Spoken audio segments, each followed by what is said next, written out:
దేవుడు ఇచ్చిన బహుమానం మనిషికి అని చెప్పడం కోసమే, మనిషి ఈ నిత్య జీవితాన్ని పొందుకోవాలి అనే తలంపును మర్చిపోతున్నాడు అని గుర్తు చేయడం కోసమే ఈ ఓపెన్ లైఫ్ మీటింగ్స్ని ఏర్పాటు చేయడానికి కారణమైంది.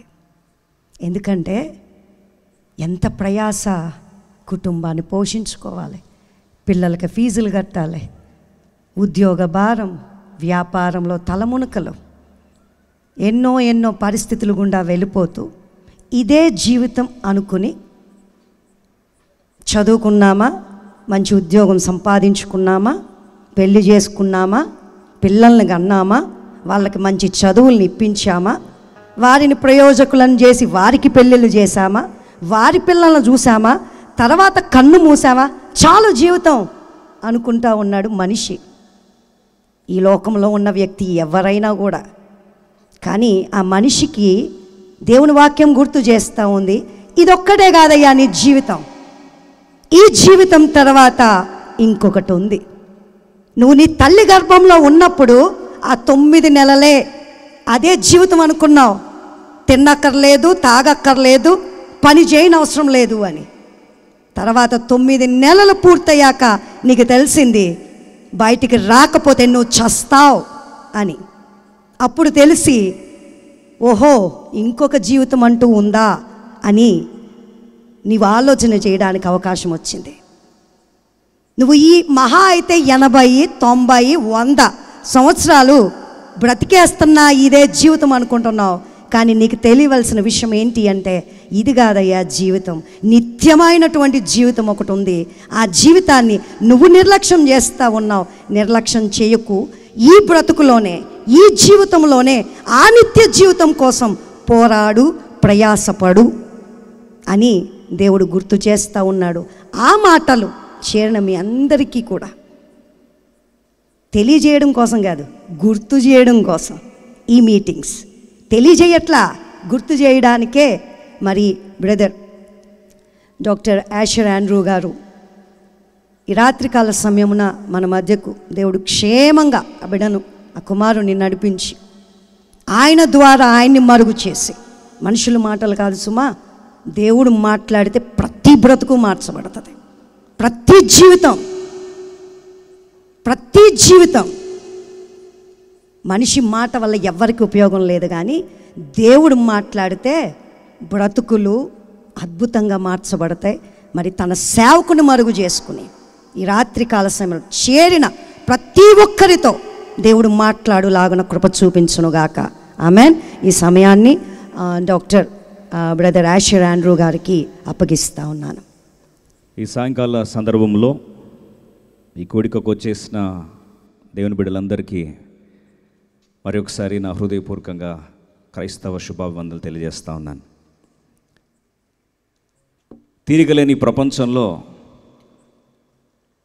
ఇంతకుముందు విన్నట్లుగా ఈ తాత్కాలిక, ఈ భూయిష్టమైన ఈ యొక్క జీవన యాత్రలో కేవలము ప్రతిరోజు అదే సైకిల్గా తిరుగుతూ నిత్యత్వం గురించి మర్చిపోయి, జీవిత పరమార్థం గురించి మర్చిపోయి, శ్రమల ఒడిలో దేవుని ఉద్దేశ సంకల్పాలను మర్చిపోయిన మన జీవితాలను దేవుడి రాత్రి తట్టి లేపాలని ఆశపడుతున్నాడు.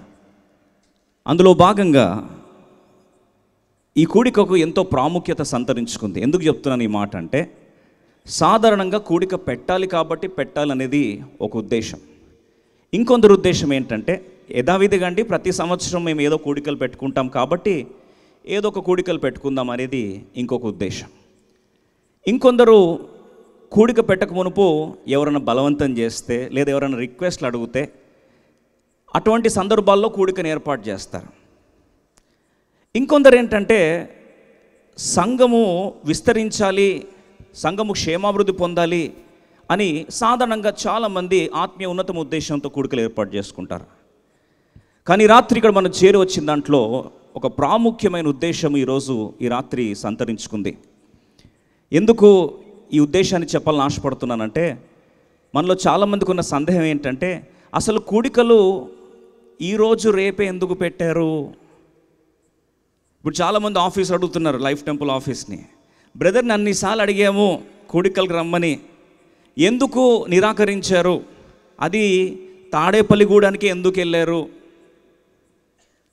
రాచర్ల తాడేపల్లిగూడానికి రూపాంతర దేవాలయంకి ఎందుకు వెళ్ళారని ఆఫీస్ వరుస పెట్టి కాల్స్ వస్తూ ఉన్నాయి. అనౌన్స్మెంట్ పోస్ట్ రిలీజ్ అయినప్పటి నుంచి ఈరోజు కూడా సుమారు 40 కాల్స్ వచ్చాయని ఆఫీస్ అప్డేట్ చేశారు. ఎందుకు చెప్తున్నాను ఈ మాట అంటే, ఈ 2 రోజుల సభ సామాన్యమైన పరిస్థితుల్లో ఏర్పాటు చేయబడింది కాదు. బహుశా మనందరికీ తెలుసు, గత సంవత్సరం ఈ టైంలో దేవుని యొక్క ఉన్నతమైన ఉద్దేశంలో పరమ చిరాగృహ పిలుపును పొంది దేవదాసులు స్వెన్ ఎడ్వర్డ్స్ గారు ప్రభు యొక్క ఉన్నతమైన పిలుపును పొంది దేవుని యొక్క ఆహ్వానాన్ని మన్నించి ఆయన రొమ్మును ఆనుకోవడానికి కొరకు వెళ్ళారు. అలాంటి సందర్భంలో సాధారణంగా ఎవరైనా సరే జ్ఞాపకార్థ కూడిక పెట్టుకుంటారు. ఒక 1 year అయితే ఏం పెట్టుకుంటారండి? జ్ఞాపకార్థ కూడిక పెట్టుకుంటారు. కొన్నిసార్లు కొంతమంది జ్ఞాపకార్థ కూడిక పెట్టుకొని అయ్యో మా ప్రియులు వెళ్ళిపోయారు కదా అని కొంతమంది వారిని జ్ఞాపకాల్లో బాధపడుతూ ఉండిపోతారు. కానీ దేవుని ఉద్దేశాన్ని గుర్తెరిగిన కుటుంబము, దేవుడు తన ప్రియకుమారుని పిలుచుకున్నప్పుడు ఏ నిత్య జీవం అయితే, ఏ నిరీక్షణ అయితే, ఏ జీవంతో కూడిన నిరీక్షణ అయితే దైవజనుడు నేర్పించాడో అదే నిత్య జీవాన్ని, అదే ఉద్దేశాన్ని, అదే చిరాగో పిలుపును జన్మించిన ప్రతి ఒక్కరు మరణిస్తారని గుర్తెరిగిన ఆ కుటుంబము, ఈ పరిచర్యవారు ప్రతి ఒక్కరు కూడా ఆత్మీయంగా వెలిగించబడాలనే ఉద్దేశంతో ఎప్పుడైతే ఆశపడ్డారో దేవుని దగ్గర ఒక సూచన పెట్టాను. నేను దేవుని దగ్గర ఒక సూచన పెట్టి ఆ రోజు ప్రకృతిలో ఆ గుర్తు రావాలని దేవుని దగ్గర నేను వెయిట్ చేస్తూ ఉన్నాను. ఒకరోజు ఆ సూచక్రియ వస్తే అప్పుడు నేను మీటింగ్కి వెళ్తాను. అప్పటి వరకు నాకు ఇన్విటేషన్స్ చాలా ఉన్నాయి. కానీ ఈ సూచక్రియ వచ్చిన తర్వాత ఎవరు ఫస్ట్ అడిగితే నేను వారి ఒక్క మీటింగ్ మాత్రం వెళ్తానని నేను ప్రార్థిస్తూ వచ్చాను. సూచక్రియ జరిగింది. నేను ఆశ్చర్యపోయాను. అయితే దేవుని ఉద్దేశం ఉంది మీటింగ్స్కి వెళ్ళాలి అని. ఆ మీటింగ్స్కి వెళ్ళాలన్న మరుసటి క్షణమే సేవకురాలు దైవజనరాలు స్వప్న ఎడ్వర్డ్స్ గారు ఫోన్ చేశారు ఆఫీస్కి. నేను ముందు ఆఫీస్ చెప్పెట్టాను, ఈ తర్వాత ఎవరైనా కాల్ వస్తే మీటింగ్స్ కొరకు వారికి నో చెప్పకండి, ఒక ఉద్దేశం ఉంది, దేవుడికి వారికి ఒక ఉద్దేశం ఉంది, ఆ ప్రాంతంలో రాబో ప్రజలకు ఒక భావి తరాలను ఉద్దేశించి దేవుడు ఒక ఉన్నతమైన కార్యం చేయబోతున్నాడు, కాబట్టి వారికి నో చెప్పొద్దు అలా అని చెప్పి వెంటనే ఇన్ఫర్మేషన్ ఏది కూడా కన్ఫర్మేషన్ ఇవ్వకండి, జస్ట్ మీరు ఇన్ఫర్మేషన్ తీసుకొని నేను ప్రేయర్ చేసి చెప్తాను, ఆ కూడిక ప్రత్యేకమైంది అని ముందే చెప్పాను. చెప్పిన ఆ మరుసటి క్షణమే సేవకురాలు కాల్ చేశారు కూడిక నిమిత్తం. ఎందుకు చెప్తున్న ఈ మాట అంటే, అక్కడ దేవుడు సూచక్రియకు నెరవేర్చాడు.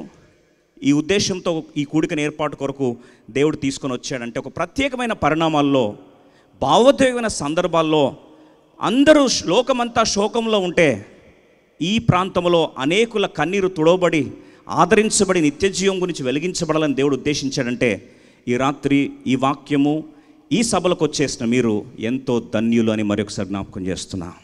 You are not here by an accident. మీరు ఇక్కడ ఉన్నారంటే ఏదో యాదృచ్ఛికంగా ఎవరో పిలిచారు కాబట్టి వచ్చామనుకుంటే పొరపాటే.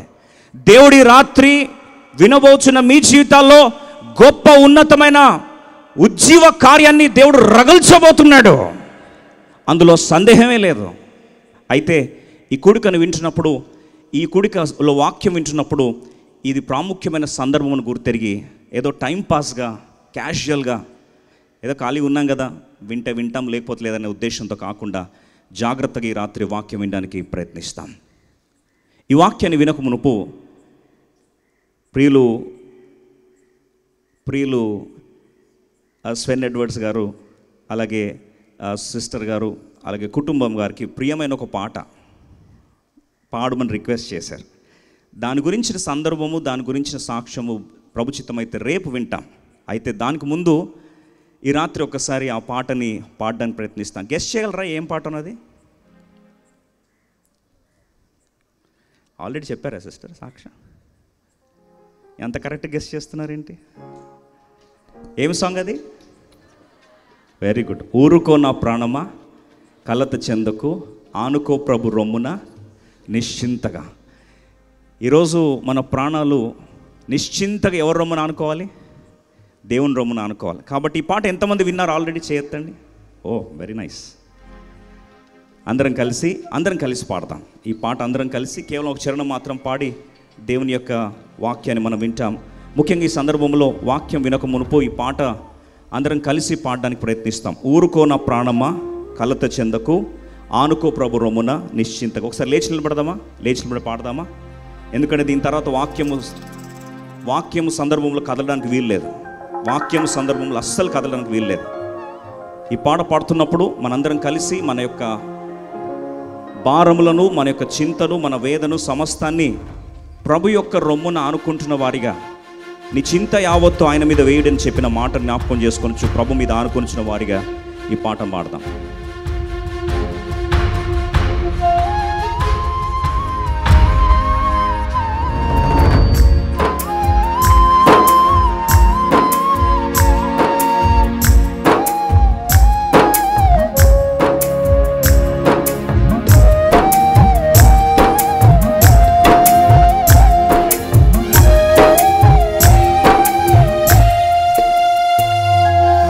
ఊరుకోన ప్రాణమా కలత చెందకు, ఆనుకో ప్రభు రొమ్మున నిశ్చింతగా.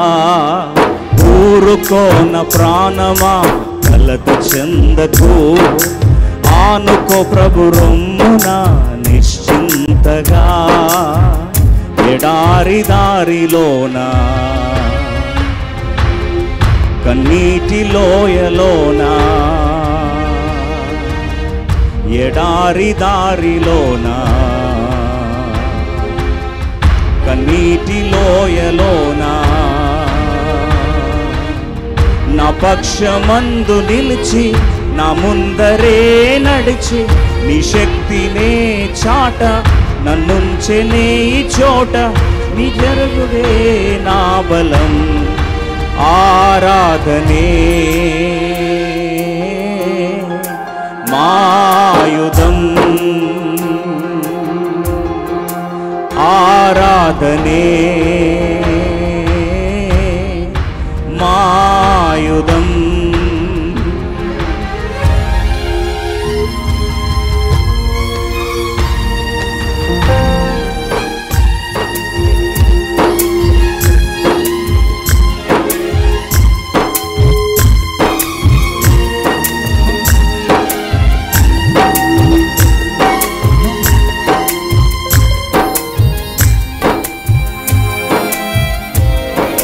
సముద్రాలు నా ముందు పొర్లుచున్నా, ఫరో సైన్యమంతా నా వెనుక తరుముచున్నా.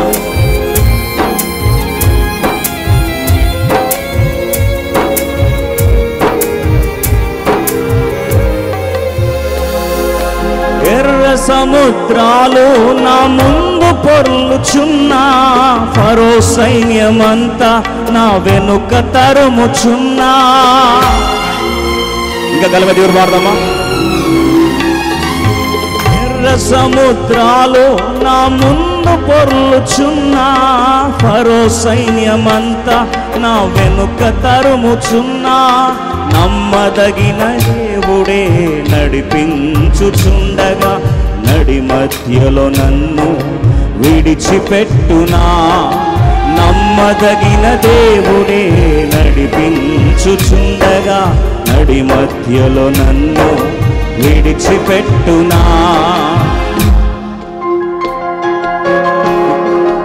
ఊరుకోన ప్రాణమా కలత చెందకు, ఆనుకో ప్రభు రొమ్మున నిశ్చింతగా. దిగరవాడతాం. ఊరుకోన ప్రాణమా కలత చెందకు, ఆనుకో ప్రభు రొమ్మున నిశ్చింతగా.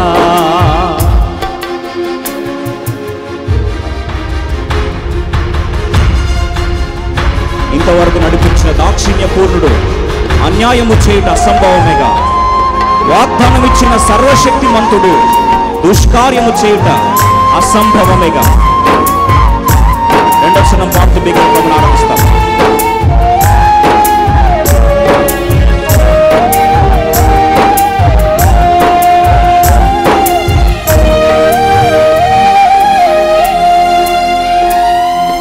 ఇంతవరకు నడిపించిన దాక్షిణ్య పూర్ణుడు అన్యాయము చేయుట అసంభవమేగా.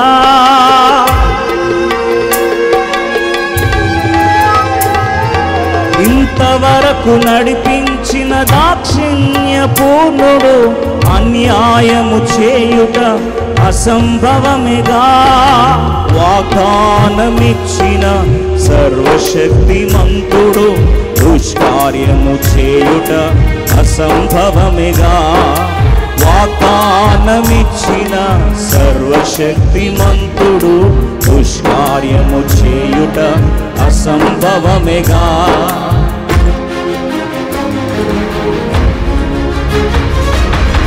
ఊరుకోన ప్రాణమా కలత చెందకు, ఆనుకో ప్రభు రొమ్మున నిశ్చింతగా.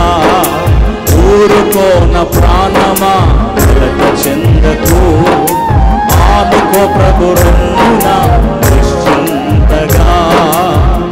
ఎడారి దారిలోన అందరూ పాడతాం, కన్నీటి లోయలోన,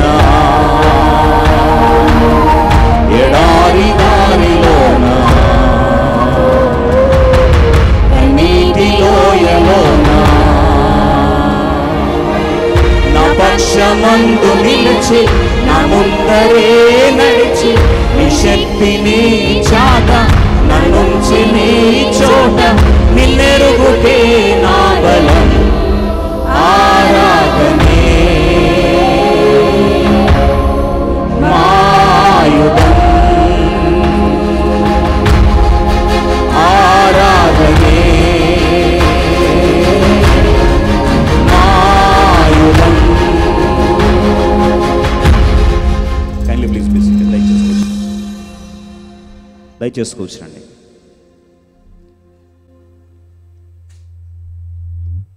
ఈ కోడికల నిమిత్తము దేవుని ఉద్దేశం ఏంటని ప్రార్థిస్తున్నప్పుడు దేవుడు తన వాక్య భాగం ద్వారా ఏ అంశము ధ్యానించాలి ప్రభా, నీ చిత్తం ఏంటి, నీ బిడ్డల యొక్క అవసరత ఏంటి, ఏ ఉద్దేశంతో నన్ను మీరు ఆ ప్రాంతానికి తీసుకెళ్తున్నారని ప్రభు దగ్గర కనిపెడుతున్న సమయంలో దైనందిక భాగంలో ఎహెచ్కేల్ గ్రంథము 25వ అధ్యాయంలో సుమారు 4 ప్రాంతాల్లో 4 సార్లు దేవుడు ఒక ప్రాముఖ్యమైన మాటను మాటికి జ్ఞాపకం చేస్తూ వచ్చాడు. దేవుని యొక్క బిడ్డలైన ఇశ్రాయేలు ప్రజల పక్షమున దేవునికి ఒక ఉన్నతమైన ఉద్దేశం ఉన్నదని, ఆ ఉద్దేశము దేవుడు నెరవేర్చాలని ఆశపడినప్పుడు ఆ ఇశ్రాయేలు ప్రజలను వివిధ ఎడారి దారుల గుండా దేవుడు తీసుకెళ్తున్న సమయం అది. ఇశ్రాయేలు ప్రజలు వివిధ ప్రాంతాల గుండా వెళ్తున్నప్పుడు కొన్నిసార్లు దేవుడు వారిని మర్చిపోయాడని కూడా ఇశ్రాయేలు ప్రజలు, దేవుని బిడ్డలైన వారు దేవుణ్ణి అపార్థం చేసుకుంటున్న దినాలవి. కేవలం ఇశ్రాయేలు ప్రజలు అపార్థం చేసుకోవడమే కాదు, దేవుడు వీరిని మర్చిపోయాడని, దేవుడు వీరి పట్ల ఉన్నతమైన ఉద్దేశాలు ఏమీ లేవని, దేవుని బిడ్డల పక్షంలో దేవుడు తన కార్యాన్ని మర్చిపోయి ఉన్నాడని చివరికి శత్రులు కూడా మాట్లాడడం ఆరంభించారు. చివరికి ఆ శత్రులు కేవలము ఎగతాళిగా మాట్లాడమే కాదు, దేవుని గురించిన సంకల్పాలని వారు అవమానపరచడం ఆరంభించారు. ఇలా ఆరంభించబడిన సందర్భంలో అమ్మోనీయులను చూస్తూ దేవుడు, మోయాబీలను చూస్తూ దేవుడు జ్ఞాపకం చేస్తున్నాడు, నా ఉద్దేశం ఏంటంటే నేను దేవుని యొక్క ఉన్నతమైన ఉద్దేశ కార్యములు నా బిడ్డల పట్ల ఇంకా అవి నీరుగారిపోలేదని, ఆ ఉద్దేశాలు చల్లారిపోలేదని, ఇంకా ఆ ఉద్దేశాలను దేవుడు నెరవేర్చాలని ఆశపడుతున్నాడని గుర్తు చేస్తుంటాడు. ఇప్పుడు ఎహెచ్కేల్ గ్రంథము 25వ అధ్యాయము 5వ వచనం దయచేసి ఎవరైనా చదవాల్సి మనవి చేస్తున్నాం. నేను రబ్బా పట్టణమును ఒంటెలశాలగా చేసేదను అమ్మోనీయుల దేశమును, ఈ మాట వినండి, అమ్మోనీయుల దేశమును గొర్రెల దొడ్డిగా చేసేదను. అప్పుడు నేను, ఈ మాట జాగ్రత్త వినండి, ఎందుకు దేవుడు ఇలా చేస్తాడట అంటే, అప్పుడు నేను యెహోవానై ఉన్నానని మీరు తెలుసుకొందురు. అప్పుడు మీరు తెలుసుకుంటారు, నేను యెహోవానై ఉన్నానని మీరు ఏం చేస్తారు, నన్ను తెలుసుకుంటారు. ఇదే మాటను 6వ వచనంలో దేవుడు ఇంకొక సందర్భంలో జ్ఞాపకం చేశాడు. ఇదే మాటను 11వ వచనంలో కూడా జ్ఞాపకం చేస్తూ వచ్చాడు. ఇదే మాటను 17వ వచనంలో కూడా జ్ఞాపకం చేస్తూ వచ్చాడు. ఒకే మాటను 4 భాగాలుగా 4 సార్లుగా దేవుడు నొక్కా నుంచి జ్ఞాపకం చేస్తున్నాడంటే, శీర్షిక, దేవుడు ఉద్దేశిస్తున్న శీర్షిక మనకు ఈ రాత్రి ఏంటంటే, నేను యెహోవానై ఉన్నానని నా ప్రజలు ఎరుగుదురు. My people shall know that I am God. ఈ రాత్రి అంశాన్ని మనం ధ్యానించబోతున్నాం. My people shall know that I am God. చాలాసార్లు మనం మనుషుల్ని అపార్థం చేసుకుంటే మనుషులు చాలా బాధపడతారు. కొన్నిసార్లు కొన్ని సందర్భాల్లో పిల్లలు తల్లిదండ్రులను అపార్థం చేసుకుంటారు. చిన్న వయసులో ఉన్నప్పుడు తల్లిదండ్రుల శిక్షణ పిల్లలకి చాలా హేట్రెడ్గా కనిపిస్తుంది. నా మీద ప్రేమ లేదేమో నా తల్లిదండ్రులకని భావిస్తుంటారు. అదే వారు పెద్దగా అయిన తర్వాత వారు గుర్తిరిగి ఏమంటారంటే, నా యొక్క తల్లిదండ్రులు నన్ను శిక్షణ గుండా తీసుకెళ్ళినప్పుడు, శ్రమానుభవం గుండా తీసుకెళ్ళినప్పుడు అప్పుడు నాకు అర్థం కాలేదు, అప్పుడు నేను వారిని అపార్థం చేసుకున్నాను. కానీ ఇప్పుడు నేను చెప్పగలను, నా తల్లిదండ్రులు నన్ను ప్రేమించారు కాబట్టే నన్ను ఆ విధంగా శిక్షణ గుండా తీసుకెళ్లారని అపార్థం చేసుకున్న పిల్లలు వయసు వచ్చిన తర్వాత అప్పుడు వారి తల్లిదండ్రులు ఏం చేస్తారండి? అర్థం చేసుకుంటారు. ఈ రాత్రికాల సందర్భంలో దేవుని బాధ ఏంటి తెలుసా? ఈ రాత్రికాల సందర్భంలో దేవుని బాధ ఏంటి తెలుసా? మన పట్ల మనలో చాలామంది దేవుణ్ణి అర్థం చేసుకునే దానికంటే ఎక్కువ అపార్థము చేసుకుంటున్నాం. ఎంత విడ్డూరమైన పరిస్థితి అంటే, యెషయా భక్తుడు దేవుడు మరొకసారి జ్ఞాపకం చేస్తే యెషయా గ్రంథం 1వ అధ్యాయం 3వ వచనంలో జ్ఞాపకం చేస్తూ అంటాడు, ఎద్దు తన కామందుని ఎరుగును. బాగా వినండి, ఎద్దట కామందును కామందు తెలుసు, కామందు ఎవరో తెలుసు ఎద్దుకి. రెండవది, గాడిద వాని యజమానుని తెలుసుకొనును. ఆలోచించండి, ఎద్దుకి కామందు తెలుసు, గాడిదకి యజమానుడు తెలుసు. కానీ ప్రభు బాధ ఏం తెలుసా? చదవండి అన్నమాట. యెషయా గ్రంథం 1వ అధ్యాయం 3వ వచనం, ఎద్దు తన కామందు నెరుగును, గాడిద సొంతవాని దొడ్డి తెలుసుకొనును. ఇశ్రాయేలుకు, దయచేసి మాట విందాం, ఇశ్రాయేలుకు తెలివి లేదు, నా జనులు యోచింపరు. చాలు, నా బిడ్డలు ఇశ్రాయేలుకు తెలివి లేదట. ఏంటంటే వారు కనీసము ఒక ఎద్దుకి తన కామందు తెలుసు, గాడిదకి సొంతవాని దొడ్డి తెలుసు. కానీ ఇశ్రాయేల్ ప్రజలకి వారి కన్న తండ్రి, పరలోకపు తండ్రి, దేవుడనైన నేను, యెహోవానైన నేను, ఉన్నవాడును అనువాడనైన నేను, నన్ను గురించి వారు సరైన ఎరుక లేకుండా ఉన్నారు. ఈ రాత్రికాల సందర్భంలో మనలో చాలామంది దేవుని కార్యాలను అపార్థం చేసుకుంటున్నట్లయితే, ఈ రాత్రి ప్రభు మనల్ని మరొకసారి జ్ఞాపకం చేస్తున్న సత్యం ఏంటంటే, ప్రభు వారు అంటున్నారు, ఇశ్రాయేల్ ప్రజల్ని వివిధ శ్రమానుభవం గుండా ఎందుకు తీసుకెళ్తూ వచ్చాడట? కీర్తన 46వ కీర్తన 10వ వచనంలో ప్రభు వారు జ్ఞాపకం చేస్తూ అంటాడు, 46వ కీర్తన 10వ వచనంలో, దేవుని బిడ్డలను దేవుడు శ్రమల కొలిమిగుండా, ఇబ్బంది కొలిమిగుండా, దిక్కుతోచని పరిస్థితుల గుండా, గాయభరితమైన పరిస్థితుల గుండా, వేదనకరమైన పరిస్థితుల గుండా, చుట్టూ అన్ని ప్రాంతాలు మూసుకోపోయిన పరిస్థితుల గుండా ఎందుకు తీసుకెళ్తాడట? 46:10 కీర్తన, ఊరకుండుడి, దయచేసి ఈ మాట వినండి, నేనే దేవుడనని తెలుసుకొనుడి.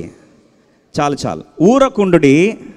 నా వెనకాల చెప్తారా? ఊరకుండుడి, నేనే దేవుడనని తెలుసుకొనుడి. ఇదంతా గుర్తుపెట్ట కష్టమైతే ఊరుకొన ప్రాణం అని పాడితే చాలా. ఊరకుండుడి, నేనే దేవుడనని తెలుసుకొనుడి. Be still and know that I am God. ఈ ఒక్క సత్యం తెలుసుకుంటే, జాగ్రత్త వినండి, ఒక్క సత్యం తెలుసుకుంటే నీ జీవితంలో నీ పిలుపుకు దేవుడు మలుపునిస్తాడు. ఈ ఒక్క సత్యం తెలుసుకుంటే ఎడారిలో నువ్వు దిక్కుతోచకుండా చుట్టూ తిరుగుతున్న నీ జీవితానికి ఒక దిశను నిర్దేశిస్తాడు. ఈ ఒక్క సత్యం నువ్వు తెలుసుకుంటే, దేవుడు ఎవరో నువ్వు తెలుసుకుంటే, మోషే భక్తుడు 80 సంవత్సరాలు వృధా అయిపోయిందండి. 80 సంవత్సరాలు వృధా అయిపోతే మండుచున్న పొద దగ్గర దేవుడు ఆ మోషే జీవితాన్ని మార్చుకోవాలని ఆశపడ్డాడు. ఈ రాత్రి మండుచున్న పొద దేవుని సన్నిధిలో నీవు కూడా మోషేలాగా అటు ఇటు తిరుగుతూ వచ్చావా? అప్పుడు దేవుడు ఏమన్నాడు తెలుసా? మోషే మోషే అంటే ఏంటి? నన్ను పిలుస్తున్నాడు, నా పేరు పెట్టి పిలుస్తున్నారు. ఇది మండుచున్న పొద ఎందుకు తగలబడట్లేదు? మంటలు వస్తున్నాయి కానీ ఎందుకు ఇది తగలబడి బూడిదవ్వట్లేదని అలాగే ఆశ్చర్యచకితుడై చూస్తున్నాడు. ఈరోజు కూడా దేవుడు ఏం మాట్లాడతాడని ఎంతో ఆశతో వచ్చిన ప్రియ బిడ్డ, సహోదరి సోదరుడా, ఈరోజు కూడా నువ్వు చూస్తున్నావా? అప్పుడు మోషేను ఉద్దేశించి ప్రభు అన్నాడు, మోషే, ఉన్నతమైన పిలుపులో నిన్నొక కారణ జన్మునుగా నేను జన్మింపజేశాను. ఇప్పుడు ఇశ్రాయేల్ ప్రజలను బానిసపు చెరలో నేను విడుదల కలిగించడానికి నిన్ను వాడుకోబోతున్నాను, పదా బయలుదేరు అన్నప్పుడు మోషే అడుగుతాడు, ప్రభా నేను పోతే నువ్వు ఎవడురా అని అడగడమే కాదు, ఎవడరా నేను పంపించిందని చెప్తే ఎంత గాయపరమైన పరిస్థితి ప్రభా, అసలు నీవెవరు ప్రభా, హూ ఆర్ యూ? ఈ ఒక్క రాత్రి ఈ ప్రశ్న ఒకటి అర్థం చేసుకుందాం. Who are you? దేవా నువ్వు ఎవరు? బహుశా మీరు అనొచ్చు, అంత సింపుల్ క్వశ్చనా? ఎస్, అది సింపుల్ క్వశ్చనే, కానీ మోషే చరిత్రను, ఇశ్రాయేల్ ప్రజల చరిత్రను, మానవాళి చరిత్రను మార్చేసింది. ఈ రాత్రి ఈ సందేహం నీకుందా? Who are you? దైవమా నువ్వు ఎవరు? దైవమా నువ్వు ఎవరు? అసలు నీ గురించి నేను తెలుసుకోవాలి అని ఎప్పుడైనా ఆశ ఉందా? అప్పుడు దేవుడు అన్నాడు, నేను ఎవరో చెప్పాలా? I am that I yam. అదేంటి? అదేం పేరు?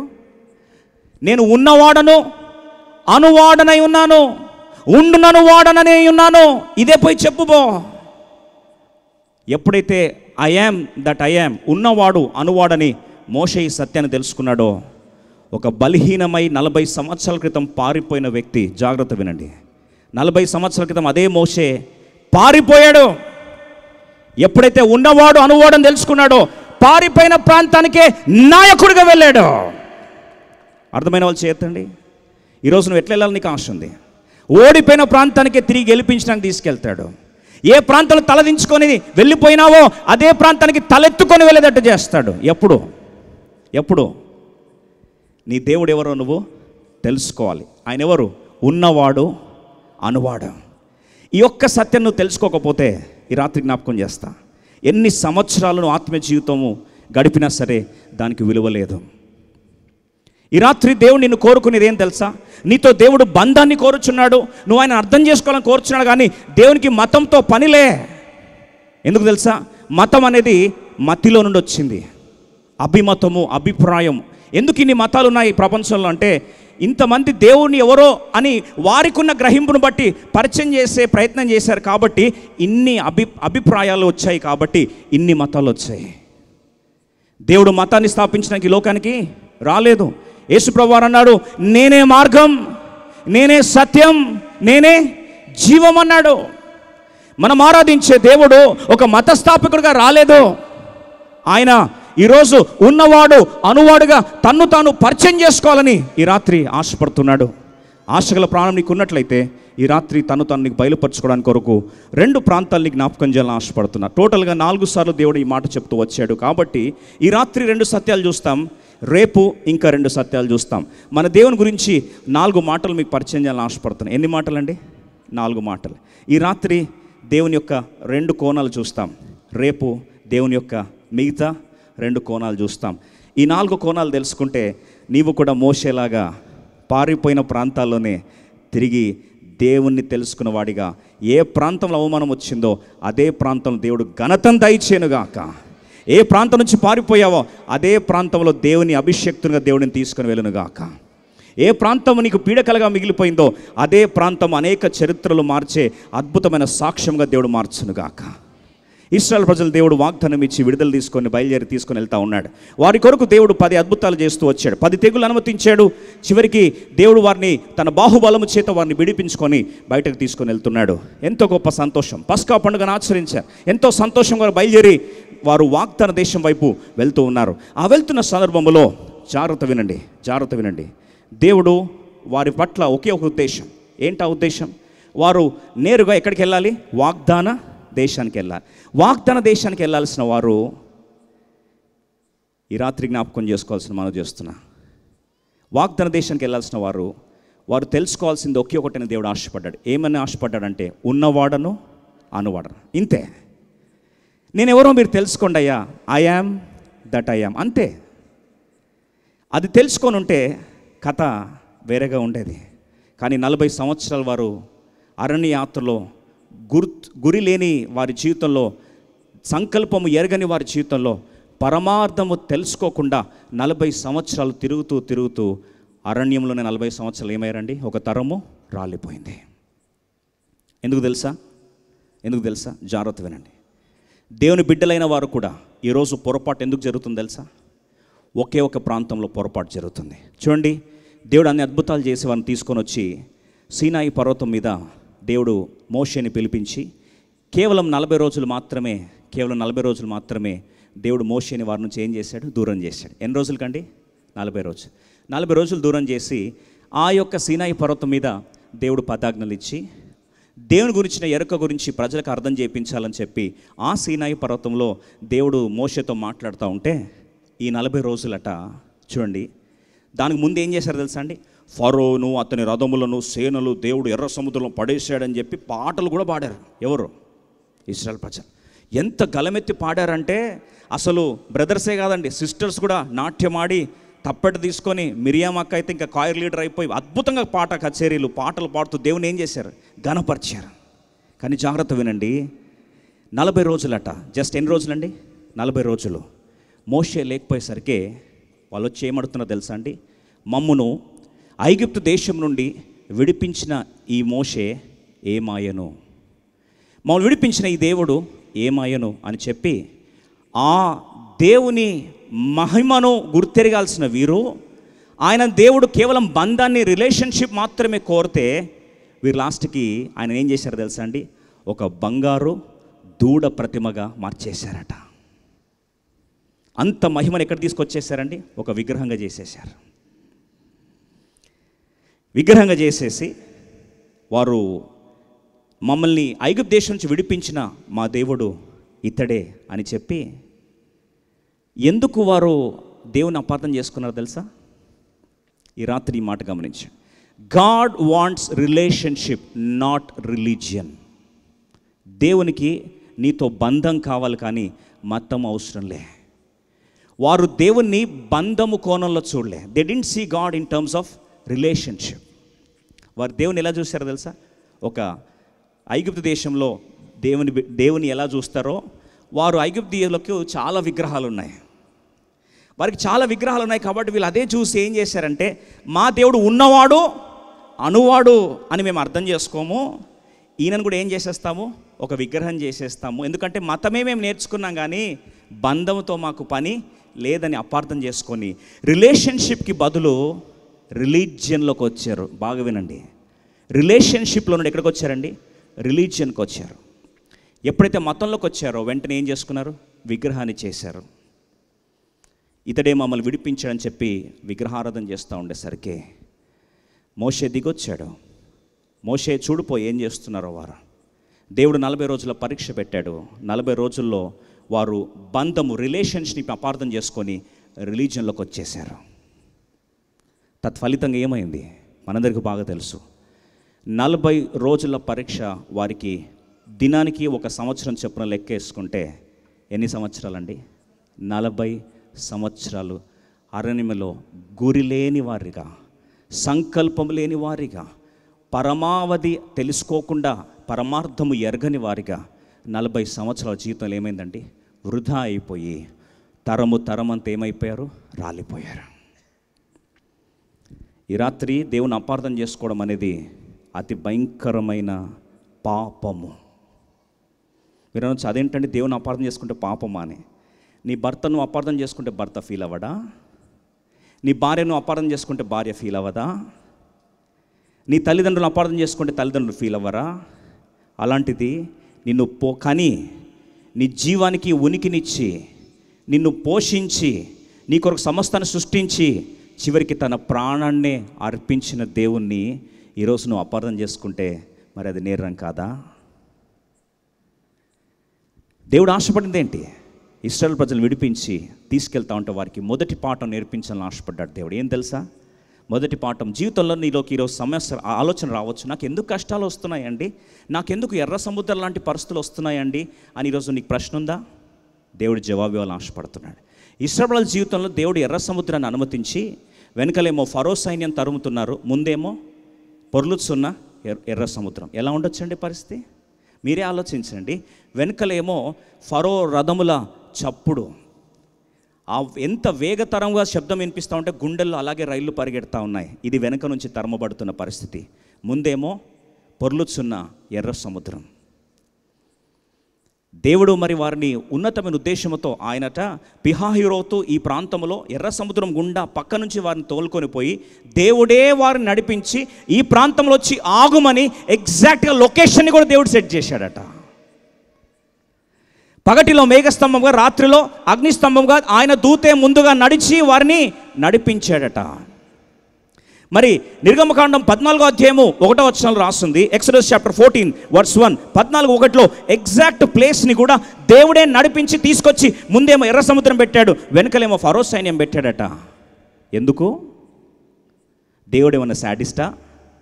అన్ని అద్భుతాలు చేసి చివరికి వారి కొరకు జ్యేష్ఠ కుమారుని కూడా తొలగించి ఐగుప్తులందరి మీద దండయాత్ర చేసి అంత మహా గొప్ప అద్భుతం కార్యాన్ని బట్టి దేవుడు వారిని విడుదల తీసుకొని వస్తూ ఉంటే వారిని తీసుకొచ్చి ఎర్ర సముద్రం ముందు నిలబెట్టింది వారిని నడి మధ్యలో వారిని సమాధి చేయడానిక. 14 ఓట్లు ఏమని రాస్తుంది చదవండి. నిర్గమకాండం 14వ అధ్యాయం 1వ వచనం. ఎగ్జాక్ట్గా దేవుడు చుట్టుపక్కల మార్గాలన్నీ మూసేసి దిక్కుతోచని స్థితిలోకి వారు తీసుకొచ్చి ముందు ఎర్ర సముద్రం వెనుకల ఫరో సైన్యం తెచ్చి అరెస్ట్ చేసి పెట్టాడట. ఎందుకు అరెస్ట్ చేశాడు దేవుడు? మరియు యెహోవా మోషేతో ఇలాగు సెలవిచ్చెను. బాగా వినండి, దేవుడు మోషేకి చెప్తున్నాడు, ఇలాగ సెలవిచ్చాను. ఇశ్రాయేలీయులు తిరిగి పిహోహిరోతు ఎదుటను అనగా మిగ్దోనుకు సముద్రమునకు, ఈ మాట సముద్రమునకు మధ్యనున్న బయల్సెఫోను ఎదుటను దిగవలనని వారితో చెప్పుము. బాగా వినండి, ఎగ్జాక్ట్ తీసుకొచ్చాట. ముందు ఎర్ర సముద్రం ఉంది, కరెక్ట్గా ఆ ప్రాంతంలో వారిని చుట్టూ తీసుకొచ్చి అక్కడ నిలబెట్టాడట. ఈ రాత్రి నువ్వు ఆలోచించాలి, నీ జీవితంలో ఎప్పుడైనా ఇట్లాంటి పరిస్థితికి వచ్చుంటే ఈ రాత్రి వర్తమానం నీ చరిత్రను మార్చేస్తుంది. బహుశా నీకు ఏమైనా సందేహం వచ్చిందని, నేను ముందు పోలేని పరిస్థితి అండి, ముందు నొయ్యి వెనకల గొయ్యండి, అన్ని దారులు నాకు ఏమైపోయాయి, మూసుకుపోయాయండి, ఎందుకు దేవుడు ఇలా చేస్తున్నాడో నాకు అర్థం కావట్లేదండి అంటే ఈ రాత్రి దేవునితో మాటలను ఆశపడుతున్నాడు. ఎగ్జాక్ట్గా ఆ ప్రాంతం దాకా దేవుడు తీసుకొచ్చి అక్కడ నిలబెట్టేసరికి ఇప్పుడు అందరూ భయపడుతున్నారట. మమ్మల్ని ఎందుకు ఇక్కడ తీసుకొచ్చాడు? కొందరు ఆలోచించడం ఆరంభించి ఏమన్నారు తెలుసా అండి, ఐగుప్తులో సమాధులు లేవని మమ్మల్ని ఇక్కడ తీసుకొచ్చి చంపేద్దాం అనుకున్నావా మోషే? అదేదో అక్కడే చచ్చిపోయే వాళ్ళం కదా, తీసుకొచ్చి ఇక్కడ ముందు ఎర్ర సముద్రం వెనకాల ఫరో సైన్యం, ఇలాంటి పరిస్థితులు మనం చంపాలనుకుంటున్నావా అని కొందరు అపార్థం చేసుకోవడం ఆరంభించారంట. ఇంకొందరు బోరుమని వార్త వినేసరికి ఏడవడం ఆరంభించారట. ఇంకొందరు భయపడుతూ ఉన్నారట. ఈరోజు నీ జీవితంలోనే పరిస్థితులు ఉన్నావా? కుటుంబ పరిస్థితులు, వైవాహిక పరిస్థితి, పరిచర్య పరిస్థితి, కొన్నిసార్లు ఆర్థిక పరిస్థితి, దిక్కుతోచని స్థితిలో అన్ని వైపులు దారులు మూసుకుపోయి ఇక నాకు ఏమవుతుందో నాకు అర్థం కావట్లే, దేవుడు అనేవాడు ఉంటే నాకు ఎందుకు ఇలా చేస్తున్నాడని ఈరోజు అలాంటి ప్రశ్నల మధ్యలో చితికిపోయినావా? ఇశ్రాయేలు ప్రజలు ఒక ప్రాంతానికి వచ్చేసారట. అప్పుడు భయపడతా ఉన్నప్పుడు మోషేకి సీక్రెట్ తెలుసు. మోషే అన్నాడు, హలో భయపడొద్దు. వీళ్ళందరూ అనుకున్నారు, అదేంటి ముందు ఎర్ర సముద్రం కనిపించట్లేదా, వెనకాల ఫరో సైన్యం కనిపించట్లేదా, భయపడదు అంటున్నావేంటి అని. అప్పుడు మోషే దైవజనుడు జ్ఞాపకం చేస్తూ ఒక మాట అన్నాడు, ఊరక నిలిచి ఉండి చూడుడి, స్టాండ్ స్టిల్ అండ్ సీ. నిలబడి చూడడం ఏంటి? నువ్వు నిలబడి ఏం చూడాలి అంటే మోషే జ్ఞాపకం చేస్తుంటున్నాడు, ఊరక నిలుచుండి ఆయనే దేవుడని ఒకప్పుడు నాకు జ్ఞాపకం చేశాడు. ఐ యామ్ ఉన్నవాడను అనువాడనని జ్ఞాపకం చేశాడే. ఆ ఒక్క ప్రశ్న నా జీవితాన్ని మార్చేసిందే. ఈరోజు మీరు కూడా అదే సత్యం తెలుసుకుంటే మీ చరిత్రలు కూడా మారుతాయి. అందుకొరకే దేవుడు ఈ యొక్క ఎర్ర సముద్రం లాంటి పరిస్థితులు తీసుకొచ్చాడని వారి జ్ఞాపకం చేయడం ఆరంభించాడు. ఊరక నిలుచుండి దేవుడు అనుగ్రహించు రక్షణను మీరు కన్లారా చూడుడి, యుద్ధము యెహోవాదే. మరి ఊరక నిలుచుండి ఏమని చూడాలి? నేనే దేవుడనని మీరు తెలుసుకోవాలి. ఈరోజు ఈ రాత్రి ఐ యామ్ ఉన్నవాడు అనువాడైన దేవుని గురించి ఆ ఎర్ర సముద్రంలో ముందు ఎర్ర సముద్రం వెనకాల ఫరో సైన్యం అని అలాంటి దిగ్భ్రాంతి లాంటి పరిస్థితుల్లో దిక్కుతోచని స్థితిలో దేవుడు తీసుకొచ్చి ఈరోజు దేవుని గురించి ఏం నేర్పించాలని ఆశపడుతున్నాడు? మొదటి సత్యానికి వస్తాం ఈ రాత్రి. మొదటి సత్యం దేవుడు ఏం నేర్పించాలని ఆశపడుతున్నాడు? నిర్గమకాండం 14వ అధ్యాయము 19వ వచనం చదవడానికి ప్రయత్నిస్తాం. Exodus chapter 14:19. నిర్గమకాండం 14వ అధ్యాయము 19వ వచనం. అప్పుడు ఇశ్రాయేలీయుల ఎదుట ఇప్పుడు ఏమేం జరిగిందో సీన్ అంతా మీరే చెప్పాలి. ఇప్పుడు మూవీ స్టార్ట్ అవుతుంది. దేవుడు అన్నాడు నిల్చుండి ఏం చేయాలంట చూడండి అని. ఇప్పుడు నిలబడి ఏం చేయాలి? ఇప్పుడు సీన్స్ అన్ని చూడాలి. మీకు 4 సీన్స్ మీకు జ్ఞాపకం చేస్తా. ఈరోజు ఫస్ట్ సీన్ ఏంటంటే, ఫస్ట్ సీన్ అంట అంతవరకు పగటిలో మేఘస్తంభము, రాత్రి అగ్నిస్తంభం. ఇప్పుడు ఈ స్తంభము ఎక్కడ వెళ్తుంది? ముందు వైపు వెళ్తుందట. బాగా వినండి, అంతవరకు ఎక్కడ వెళ్తుందండి? ముందు వైపు వెళ్తుంది. ఇప్పుడు ఊరక నిలుచుండి చూడు అనేసరికి ఫస్ట్ ఏం మారిందట? ఏం చూడాలని దేవుడు ఆశపడ్డాడు?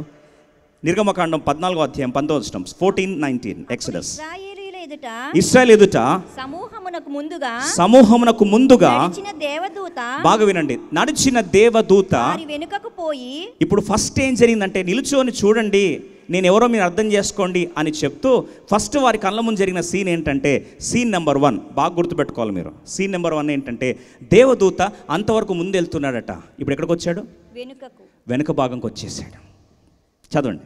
వారిని వెంబడించెను ఆ మేఘస్తంభము వారి ఎదుట నుండి పోయి వారి వెనుక నిలిచెను.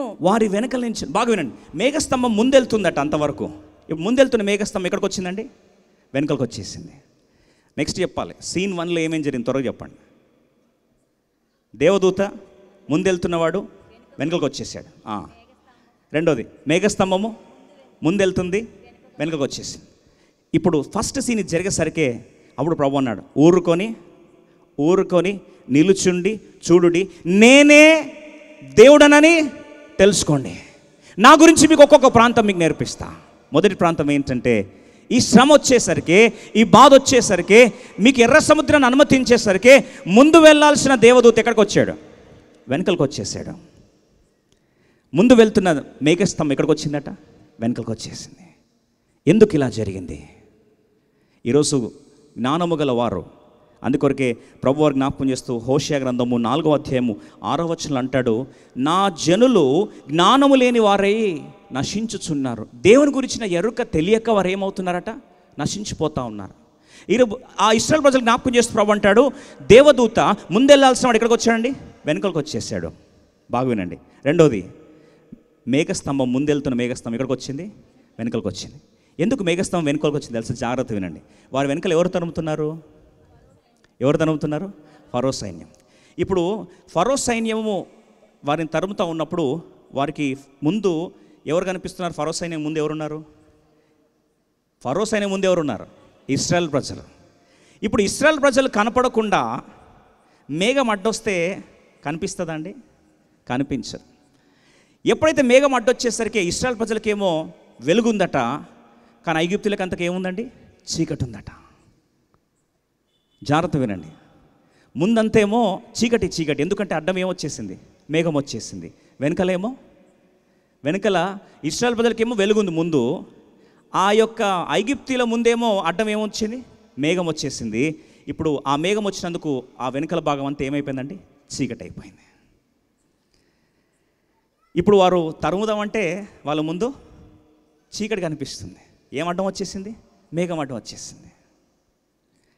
దేవదూత, దేవుని దూత దేవుని సన్నిధి గుర్తు. మేఘము దేవుని సన్నిధి, దేవుని మహిమ గుర్తు.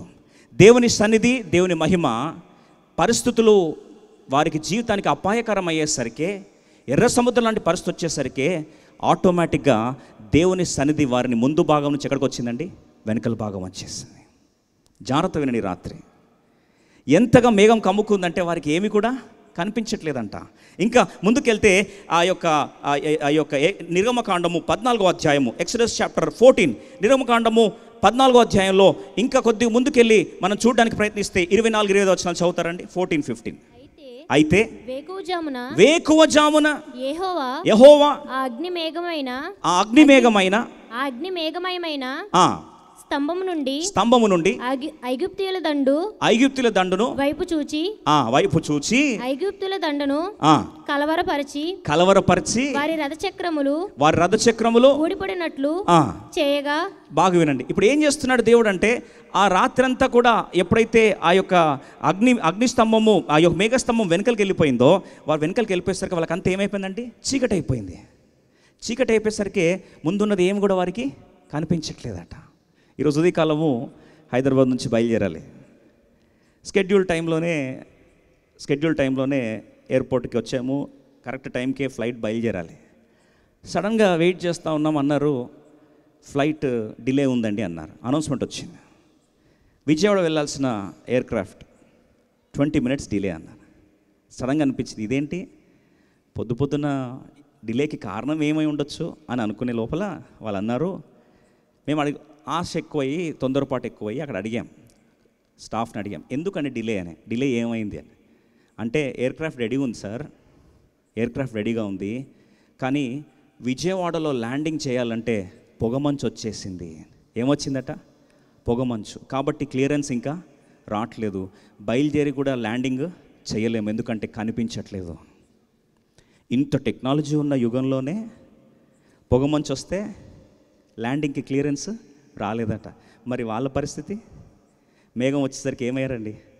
ఏం కనిపించట్లేదంట. వెంటనే అక్కడ వాళ్ళ దేవుడు ఏం చేశాడు? ఐగుప్తుల నుండి వారిని ఏం చేశాడు? కాపాడాడు. ప్రియ సోదరి సోదరా, ఈరోజు నువ్వు తెలుసుకోవాల్సిన మొదటి సత్యం ఏం తెలుసా?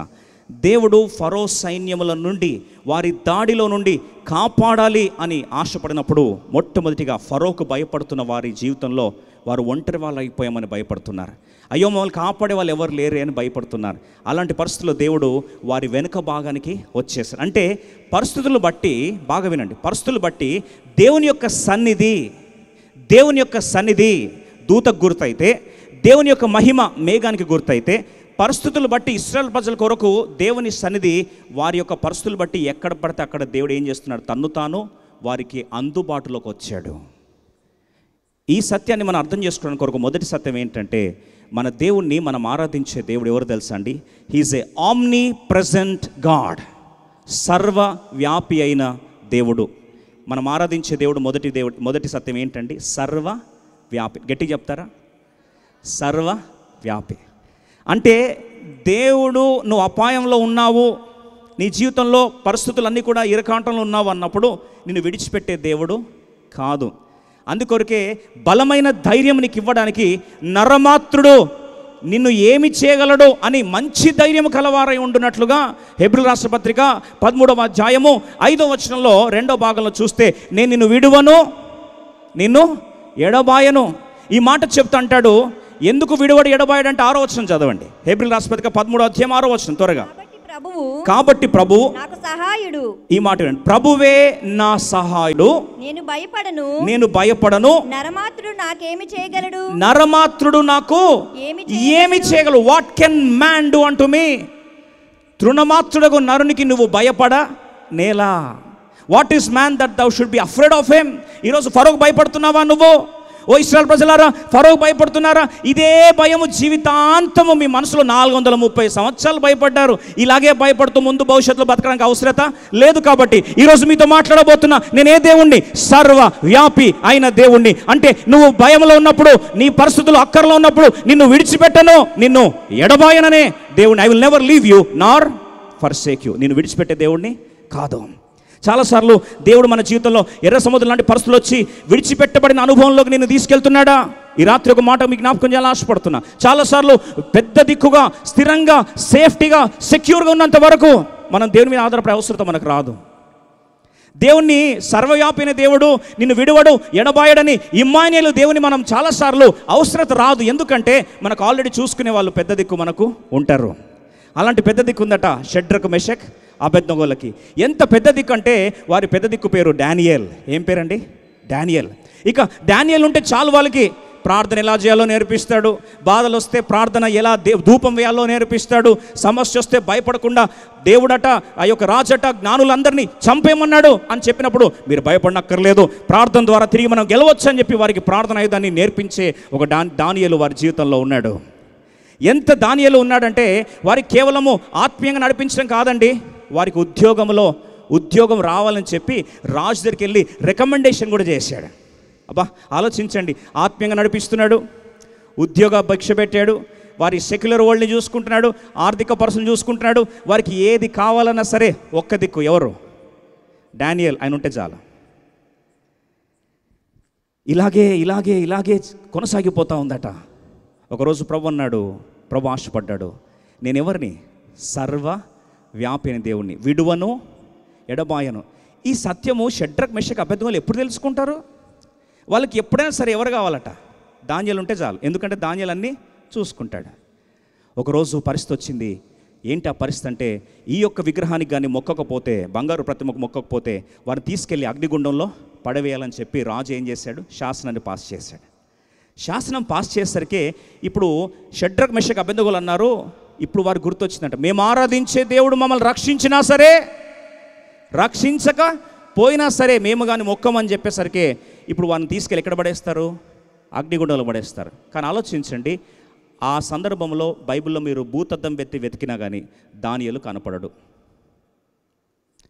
ఎవరికైనా దానియేలు కనిపించాడా దృశ్యంలో? అగ్నిగుండంలో వేయబడింది ఎవరండి? షడ్రకు, మెషకు, అబేద్నెగో. మీకు డౌట్ రాలేదా డానియేలు ఎక్కడ పోయాడని? డౌట్ వచ్చిందా లేదా అండి? ఎల్లప్పుడూ ఆయనతో పాటు ఉన్నారు కదా, ఎల్లప్పుడూ వారితో ఉన్న దానియేలు అదే రోజు ఎటు పోయి ఉండొచ్చు? ప్రపంచమంతా ఆ రాజ్యమే కదా, ప్రపంచానికి అదే రూల్ ఉంది కదా. మరి డానియేలు ఎక్కడ పోయినాడు? మళ్ళీ తర్వాత సింహభూమి దగ్గరికి వచ్చేసరికి మళ్ళీ ఎవరు వస్తారండి? దానియేలు వస్తాడు. కానీ ఆ సందర్భంలో దానియేలు ఎందుకు తీసేశాడు దేవుడు? ఈ రాత్రి ఈ సత్యం తెలుసుకుందాం. నీ జీవితంలో నువ్వు పెద్ద దిక్కుగా భావించిన వారు,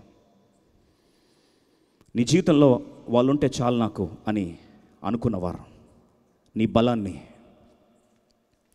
నీ ధైర్యాన్ని కొన్నిసార్లు దేవుడు ఆ వ్యక్తిని, ఆ పరిస్థితిని తారుమారు చేసి ఆ వ్యక్తిని నుంచి ఏం చేస్తాడు? దూరం చేస్తాడు. అప్పుడు నువ్వు అంటావు, దేవునికి నా మీద కోపమా? నా మీద ఎందుకు దేవుడు ఇలా కక్ష కట్టాడు? ఆ ఒక్క వ్యక్తి నాతో ఉంటే చాలు నేను అనుకున్నాను కదా, ఆ డానియేల్ని దూరం చేస్తాడా? అది పోయి కష్టంలో, సుఖంలో లేకపోయినా పర్లే, కానీ కష్టంలో నాకు ఎవరు ఉండాలి? డానియేలు ఉంటే ఖచ్చితంగా నెబుకద్నెజర్ రాజుతో ఏం చేశాడు? మాట్లాడేవాడు, మాకు ఈ బాపదల నుంచి ఏం చేస్తాడు? తప్పిస్తాడు కదా అని. కానీ దేవుడు షడ్రకు, మెషకు, అబేద్నెగోలకు ఏమని ఆశపడ్డాడు తెలుసా? ఆలోచించండి. అంతవరకు ప్రాబ్లం వస్తే దావీదు ఆ యొక్క రాజులకు కానీ లేదా వీళ్ళకి కానీ ఒకళ్ళే పెద్ద దిక్కు. ఎవరైనా? డానియేల్. చూడండి, దానియేలు గ్రంథము అద్భుతమైన మాట. దానియేలు గ్రంథము 2వ అధ్యాయం 47వ వచనంలో రాజు వచ్చి దేవుణ్ణి ఎవరి దేవుడిగా చూస్తున్నాడు? 2:47 2వ అధ్యాయం 47వ వచనం. మరియు రాజు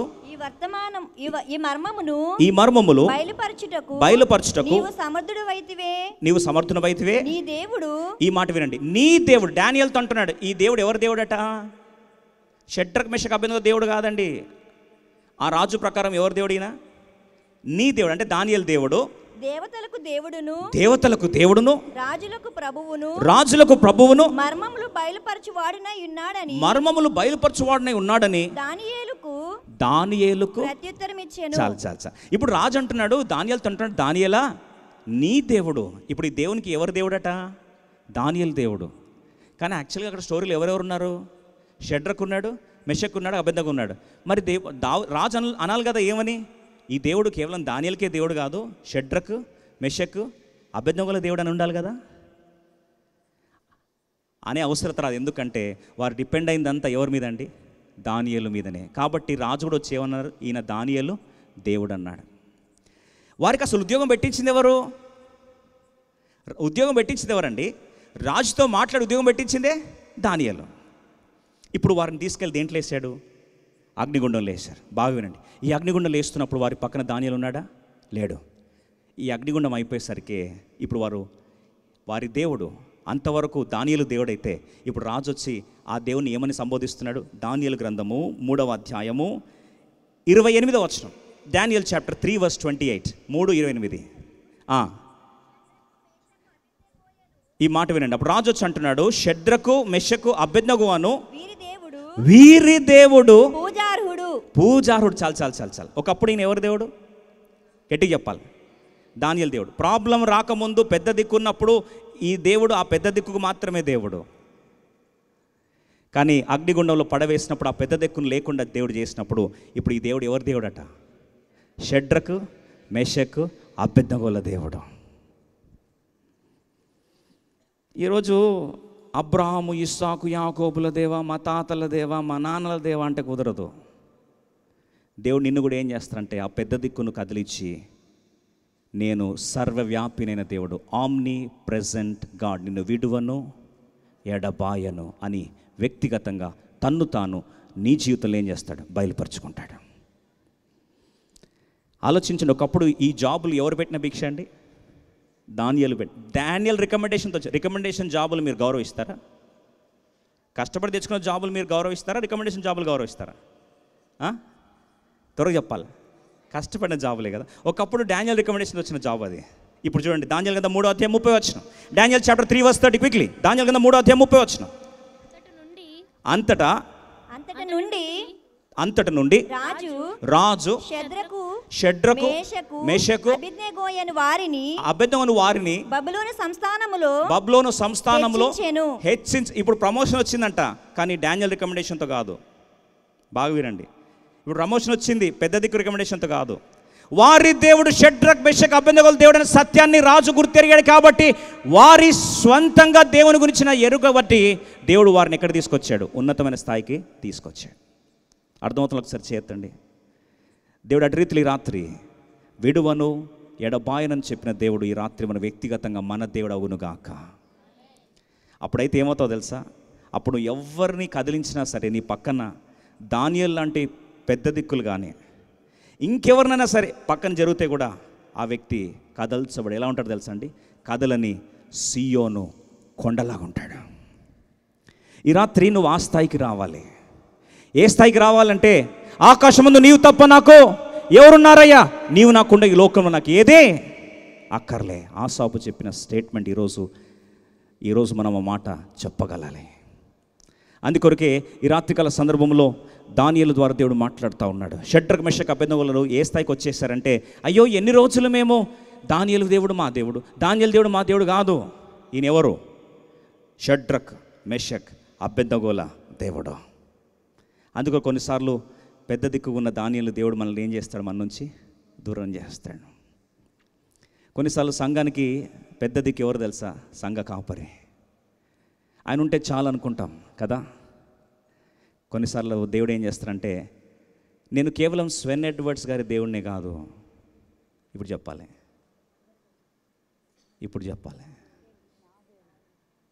నేను కేవలం స్వెన్ ఎడ్వర్డ్స్కి దేవుడినే కాదు,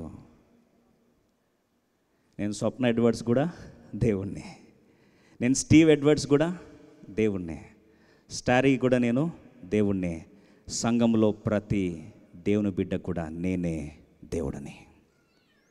అర్థమైన వాళ్ళు బలంగా దేవుని కనపరచుతాము కాక. ఆ సత్యం గుర్తెరిగితే ఈ రాత్రికాల సందర్భంలో దేవుని చూసే కోణం ఆటోమేటిక్గా ఏమవుతుందండి? మారిపోతుంది. ఉన్నతమైన పిలుపులో ఇది జరిగే సత్యం. ఉన్నతమైన పిలుపులో ఉన్న వారికి మాత్రమే దేవుడు ఇలాంటి పరిస్థితి తీసుకెళ్తాడు. బహుశా మీకు అందరూ తెలుసు, అబ్రహాము విశ్వాస వీరులకు మూల పితరుడా కాదా? Yes or no? ఎస్. దేవుడు తన ఉన్నతమైన పిలుపునిచ్చి పిలిచాడా లేదా? పిలిచాడు. ఊరు అనే ఊరిలో నుండి రమ్మన్నాడు బయటికి. యాత్ర బయలుదేరుతున్నప్పుడు వారి జర్నీలు ఎంతమంది ఉన్నారో తెలుసా అండి? అబ్రహాం యొక్క నాన్న, తన పేరు తెర. అబ్రహాం యొక్క నాన్న తెర ఉన్నాడు. ఇప్పుడు తెరతో పాటు అబ్రహాం యొక్క వాస్తవంగా అబ్రహాము జీవితంలో తను చాలా క్లోజ్ ఇన్నర్ సర్కిల్లో టోటల్గా 4 ఉండాలి వాస్తవంగా. మొదటి వ్యక్తి ఎవరండి? నాన్న. రెండో వ్యక్తి ఎవరు తెలుసా? వారి యొక్క సహోదరుడు. రెండో వ్యక్తి వారి సహోదరుడు. మూడో వ్యక్తి కూడా వారి సహోదరుడే. 4వ వ్యక్తి ఆ సహోదరుని యొక్క కుమారుడు. ఆయన పేరేంటి? లోతు. ఇప్పుడు జర్నీలో బండిలో యాత్ర ఆరంభిస్తున్నప్పుడు వెహికల్ ఎంతమంది ఉన్నారండి? 4 ఉన్నారు. యాత్ర స్టార్ట్ అయ్యక ముందే ఫస్ట్ అబ్రహాం యొక్క సహోదరుడు అంటే లోతు యొక్క నాన్న ఏమయ్యాడండి? మరణించాడు. 4లో ఎంతమంది అయ్యారు? ఇప్పుడు త్వరగా చెప్పాలి. 3 అయ్యారు. ఇప్పుడు యాత్ర ఆరంభించి అబ్రహాము యొక్క తండ్రి గారు ఎస్ మన దేవుడు పిలుచుకున్నాడు, మనందరం బయలుదేరి వెళ్దాం కదా అని చెప్పి యాత్ర ఆరంభించి వెళ్తూ ఉంటే అందిన వార్త ఏం తెలుసా అండి? ఆదికాండము 11వ అధ్యాయం 31వ వచనం. హారాను ముందే చనిపోయాడు, 28వ వచనం చనిపోయాడు. 31వ వచనం ఏం జరిగిందో చూద్దాం. తెరహు తన కుమారుడగు అబ్రహామును తన కుమారుడు అనగా హారాను కుమారుడగు లోతును తన కుమారుడగు అబ్రాము భార్య అయిన షారాయను తన కోడలు తీసుకొని కనానుకు వెళ్ళుటకు చాలు. ఇప్పుడు కనాను బయలుదేరడానికి తెరాహు ఉన్నాడు. తెరాహు కుమారుడైన అబ్రహాం ఉన్నాడు. అబ్రహాం యొక్క సహోదరుని కుమారుడైన లోతు ఉన్నాడు. బ్రదర్స్ ఎంతమంది ఉన్నారు ఇక్కడ? 3. అర్థమైందండి? బ్రదర్స్ ఎంతమంది ఉన్నారు? 3. సిస్టర్ ఎవరు? సారా. ఇప్పుడు పిలుపులో ముఖ్య భాగంలో దేవుడు పిలుచుకుంది ఎవరిని? అబ్రహాంని. ఆల్రెడీ సహోదరుడు చనిపోయాడు అంటే లోతు నాన్న మరణించాడు. యాత్ర బయలుదేరి తండ్రి గారు కూడా బయలుదేరి వస్తూ ఉంటే ఆదికాండం 11వ అధ్యాయం దయచేసి ఈ వాక్సత్యం చూస్తాం. 32వ వచనం చూడండి.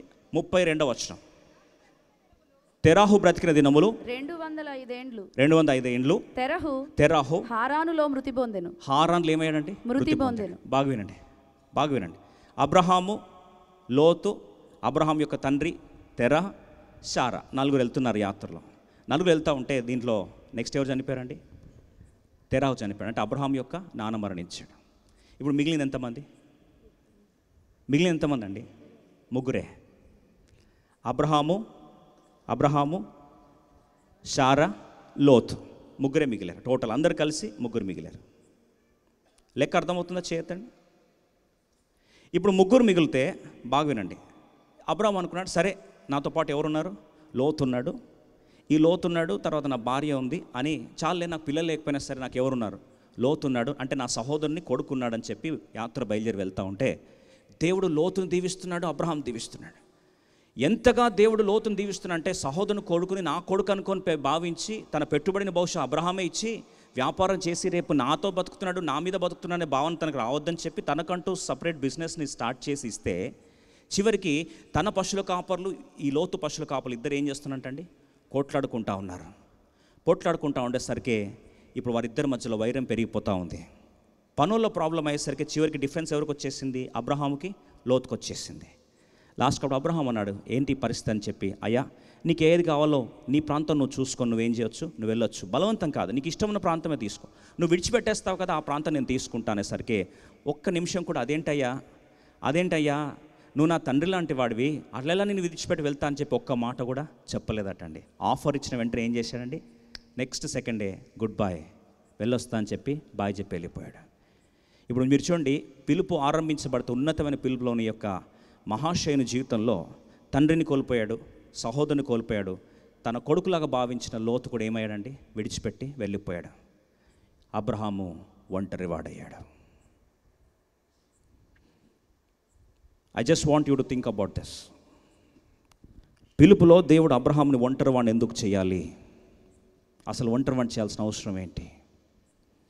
ఈ రాత్రి సత్యం తెలియక నువ్వు దేవుని అపార్థం చేసుకుంటున్నట్లయితే ఈరోజు దేవుడు తనకు అబ్రహాంకి ఇంకో కోణాన్ని పరిచయం చేయాలని ఆశపడ్డాడు. అబ్రహాం మనసు కొట్టుకుంటా ఉంది, నా కొడుకు లోతు తిరిగి వస్తే బాగుండు, నా సహోదరుని కొడుకు తిరిగి వస్తే బాగుండు అని ఆశపడతా ఉంటే న్యూస్ వచ్చింది ఒకరోజు. ఏమని న్యూస్ వచ్చిందంటే, అయ్యా లోతు సొదొమ గొమొర పట్టణాలు శత్రువులు వచ్చి దండయాత్ర చేసి ఎత్తుకొని వెళ్ళిపోయారు, లోతు తన కుటుంబాన్ని తీసుకొని వెళ్ళిపోయారు, అర్జెంటుగా వాడిని కాపాడాలంటే అబ్రహాం సంతోషం వచ్చింది. ఏం తెలుసా? ఇప్పుడు నా ప్రేమ చూపిస్తా, ఇప్పుడు నేను ఎంత ఇష్టపడ్డాను లోతుని చూపిస్తా. అవతల వైపు 5 రాజులు ఉంటే కూడా తెగించి నేను వెళ్ళి ఏం చేస్తాను? నేను వెళ్ళి కాపాడుతానని చెప్పి 318 తన యొక్క ఇంట్లో అలవర్చబడిన సైనికులు తీసుకొని ప్రాణాలు పనంగా పెట్టి ఈ లోతును కాపాడుకోవాలని చెప్పి హుటాహుట్న పరిగెత్తి యుద్ధ భూమిలో కాలు పెట్టి ఆ భయంకరమైన మరణానికి తలను అడ్డుగా నిలబెట్టి, మన భాషలో తలను తాకట్టు పెట్టి, ప్రాణం తాకట్టు పెట్టి లోతును తన కుటుంబాన్ని ఏం చేశాడు? కాపాడుకున్నాడు. మీరే చెప్పండి, రాత్రి అలా కాపాడుకొని వచ్చినప్పుడు ఏం ఎక్స్పెక్ట్ చేస్తావు నువ్వే? అబ్రహాం పొజిషన్లో ఉంటే ఒక్క పైసా నాకు అవసరం లేదని చెప్పి రాజులతో చెప్పాడు, నాకేం పైసలు నాకు అవసరం లే, నాకేం వద్దు. బహుశా మనసులో ఆలోచించుండొచ్చు, ఏమని తెలుసా? నా ప్రాణం ఎవరు? లోతు, నా సహోదరుని కొడుకు తిరిగి నాతో వస్తే బాగుండు, నా ప్రేమ అర్థం చేసుకుంటే బాగుండని. రాలేదట. లోతు రాకపోయేసరికి ఈయన బాధను గుర్తెరిగిన దేవుడు, సాక్షాత్తు మెల్కీసెదెకు దేవుడు తన్ను తానే దిగొచ్చాడు. అబ్రహామా, నేను లోతు విడిచిపెట్టి వెళ్ళిపోయాడా? లోతు తిరిగి రాలేదని నువ్వు భావిస్తున్నావా? నేను నీకున్నాను, ఎల్యోన్ దేవుణ్ణి, భూమి ఆకాశం సృజించిన దేవుణ్ణి అని ద్రాక్షరసమును రొట్టెను తీసుకొచ్చి అబ్రహాముకి ఏం చేశాడు? వడ్డించి పెడుతున్నాడు. ఆలోచించండి, లోతు తిరిగి రాకపోగా లోతు విడిచిపెట్టి వెళ్ళిపోయిన అబ్రహాం జీవితంలో ఎంతగా అబ్రహాము డిప్రెషన్లో కూరిపోయాడో మానసిక శాస్త్రవేత్తగా మీకు జ్ఞాపకం చేయాలని ఆశపడుతున్నా. అంత జరిగి గెలిచి వస్తే 15వ అధ్యాయంలో దేవుడు వచ్చి అంటాడు, అబ్రహామా నేనే నీకు కేడమును, నీ బహుమానం అత్యధికం అవుతాను, నేనే నీ బహుమానము, I am your reward, exceeding great reward అని చెప్తే అప్పుడు లోతు అబ్రహాం ఏమంటారు తెలుసా అండి? అయ్యా నీవు నాకు సమస్తం ఇచ్చినా ఏమి, నాకు పిల్లలు లేరు కదా, ఇప్పుడు దమస్కు వాడైన ఈ ఎలియాజరే కదా ఆస్తికర్త అవుతాడు అంటే అర్థం చేసుకోండి, నాకంటూ ఎవరున్నారయ్యా? ఆయన భాష అర్థమైంది తెలుసా? నాకంటూ ఎవరున్నారయ్యా, నాన్న వెళ్ళిపోయాడు, సహోదరుడు లేడు, సహోదరుని కొడుకుగా నా కొడుకు భావిస్తే వాడు నన్ను పట్టించుకోవడం ప్రేమను అర్థం చేసుకోలేదు. అందరూ విడిచిపెట్టి వెళ్ళిపోయిన ఏకాకిని, చివరికి నాకంటూ నా అన్న వాళ్ళు ఎవరు లేరు, నాకంటూ మిగిలింది ఎవరు? పనివాడు ఒక్కడే ఉన్నాడు. ఆస్తి తీసుకెళ్ళి వాని చేతిలో పెట్టడానిక? నీవు నా బహుమానం అంటున్నావు, నీ కేడం అంటున్నావు, నేనే నీ బహుమానాన్ని కాపాడుతుంటున్నావు, దేని కొరకు భయ్యా? ఈ రాత్రికాల సందర్భంలో ఈ సత్యాన్ని గుర్తెరగాల్సిందిగా మనవి చేస్తూ ఉన్నాం. ఈరోజు ఈ రాత్రి ప్రార్థన చేస్తున్నావేమో, అయ్యా ఎందుకు నాకు ఇచ్చి లాభం ఏంటి, నన్ను ఒంటరి వాడిని చేశావు, నన్ను ఏకాకిని చేశావు, నమ్ముకున్న వారిని దూరం చేశావు, అసలు ఇంకా నాకు ఇచ్చి లాభం ఏంటనే స్థితికి వచ్చావా? ఆ రోజు ప్రభు జ్ఞాపకం చేయడం ఆరంభించాడు. అబ్రహామా, నేను నీతో నిత్య నిబంధన చేయాలని ఆశపడుతున్నా. నీవు లోతును గుర్తు చేసుకున్న ప్రతిసారి, ఈ ఒంటరివాడని గుర్తు చేసుకున్న ప్రతిసారి నేను నీ స్నేహితుడని నీ జ్ఞాపకం చేయాలని ఆశపడుతున్నా. ఆదికాండం 18వ అధ్యాయంలో సొదొమ పట్టణాన్ని ధ్వంసం చేయడానికి లోతుని గురించి ప్రస్తావన వచ్చినప్పుడు అప్పుడు దేవుడు ఏమంటారో తెలుసా అండి? నా స్నేహితుడైన అబ్రహామునకు చెప్పకుండా నేనేమైనా దాచగలనా? Can I hide anything from my best friend Abraham? ఆలోచించండి. ఇప్పుడు అంతవరకు దేవుణ్ణి ఒక అన్యునిగా చూసిన అబ్రహాము, ఇప్పుడు అబ్రహాము దేవుని ఎలా చూస్తున్నాడు అండి? బెస్ట్ ఫ్రెండ్గా చూస్తున్నాడు, ప్రాణ స్నేహితుడిగా చూస్తున్నాడు. ఎంతగా ప్రాణ స్నేహితుడు చూశాడంటే ప్రభు అంటాడు, అబ్రహాముకు చెప్పకుండా నేనేమన్నా చెయ్యగలనా? అబ్రహాం దీవించడం ఆరంభించడానికి దేవుడు మొదటి గాయం ఏం చేశాడంటే, తండ్రిని తీసేశాడు, సహోదరుని తీసేశాడు, సహోదరుని కుమారుడైన లోతును కూడా దూరం చేస్తే బైబిల్ ఒక మాట రాస్తుంది. అబ్రహాం ఆశీర్వాదం ఎప్పుడు స్టార్ట్ అయింది తెలుసా? ఆదికాండం 14వ అధ్యాయం. దయచేసి ఈ మాట అందరం కలిసి చదువుదాం. ఆదికాండం 14వ అధ్యాయము, జెనసిస్ చాప్టర్ 14 వర్స్ 13 అందరం కలిసి చదువుదాం.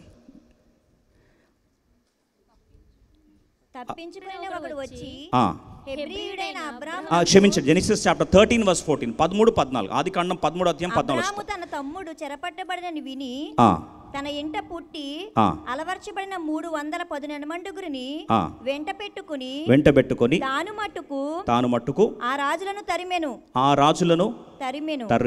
రాత్రివేళ ఆదికాండం 13వ అధ్యాయము 14వ వచనం, లోతు అబ్రహామును విడిచిపోయిన తర్వాత యెహోవా, ఇదిగో నీ కళ్ళెత్తి నీ ఉన్న చోట ఉత్తరపు తట్టు, దక్షిణపు తట్టు, తూర్పు తట్టు, పడమర తట్టు చూడుము.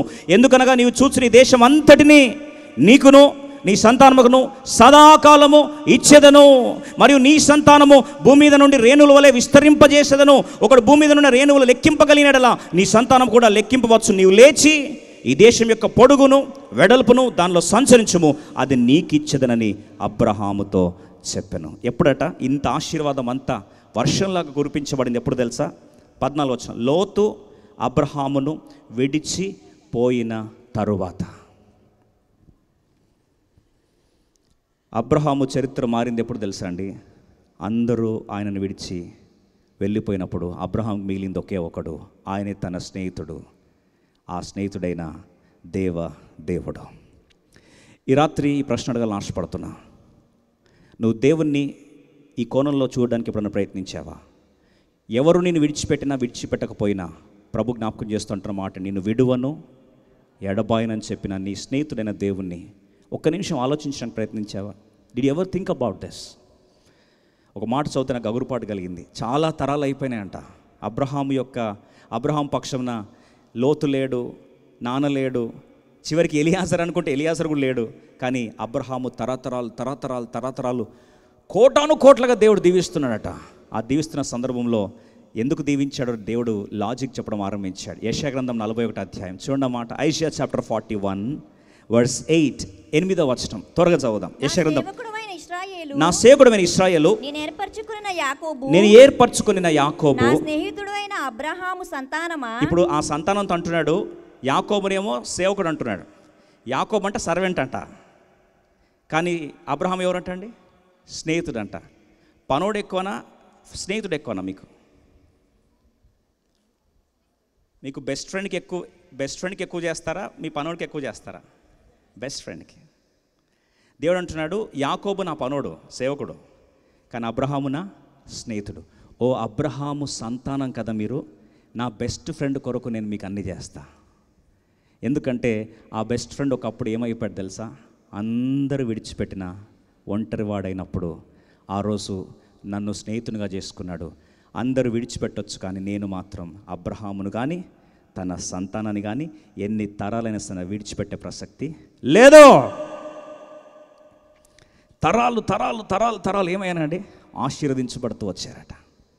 ఈరోజు దేవుని జీవితంలో ఒక పెద్ద దిక్కును దూరం చేస్తున్నాడంటే ఒక మాట చెప్పాలని ఆశపడుతున్నా. నీకు దేవుడు తన్ను తాను omnipresent God, the God who never leaves you nor forsakes you. తన్ను తాను నీకు ఏం కావాలి, పరిచయం చేయబడాలి. జాన్ని తీసుకొని యోహాను భక్తుడు యేసు ప్రియమైన శిష్యుని తీసుకెళ్ళి పద్మాసు దీపంలో పడేశారట. పద్మాసు దీపంలో పడేస్తే ఎవ్వరు లేరండి, ఒంటరివాడైపోయాడు, ఏకాకి అయిపోయాడు. ఆ ఏకాకిగా పడేస్తే అక్కడ ప్రకటన గ్రంథ ప్రత్యక్షతలో రాజులకు రాజు ప్రభులకు ప్రభుడైన దేవుణ్ణి ఏం చేస్తున్నాడు, యేసుక్రీస్తు ప్రభువారిని చూడడం ఆరంభించాడు. You know why God takes away your biggest strength, the monumental strength from your life? Because God wants to reveal himself to you that he is an omnipresent God who never leaves you nor forsakes you. ఈరోజు ఆ కోణాన్ని కానీ ఒక్కసారి చూడడానికి ప్రయత్నిస్తే ఒక మాట చెప్పాలని ఆశపడుతున్నా. దేవుడు అందుకొరకు దావీదు భక్తుడట ఒక మాట చెప్పి నేను ముగించాలని ఆశ. దావీదు భక్తుడట ఎంతో కాలం చిన్న వయసులో ఒక రీసెర్చ్ ప్రాజెక్ట్ స్టార్ట్ చేశాడట.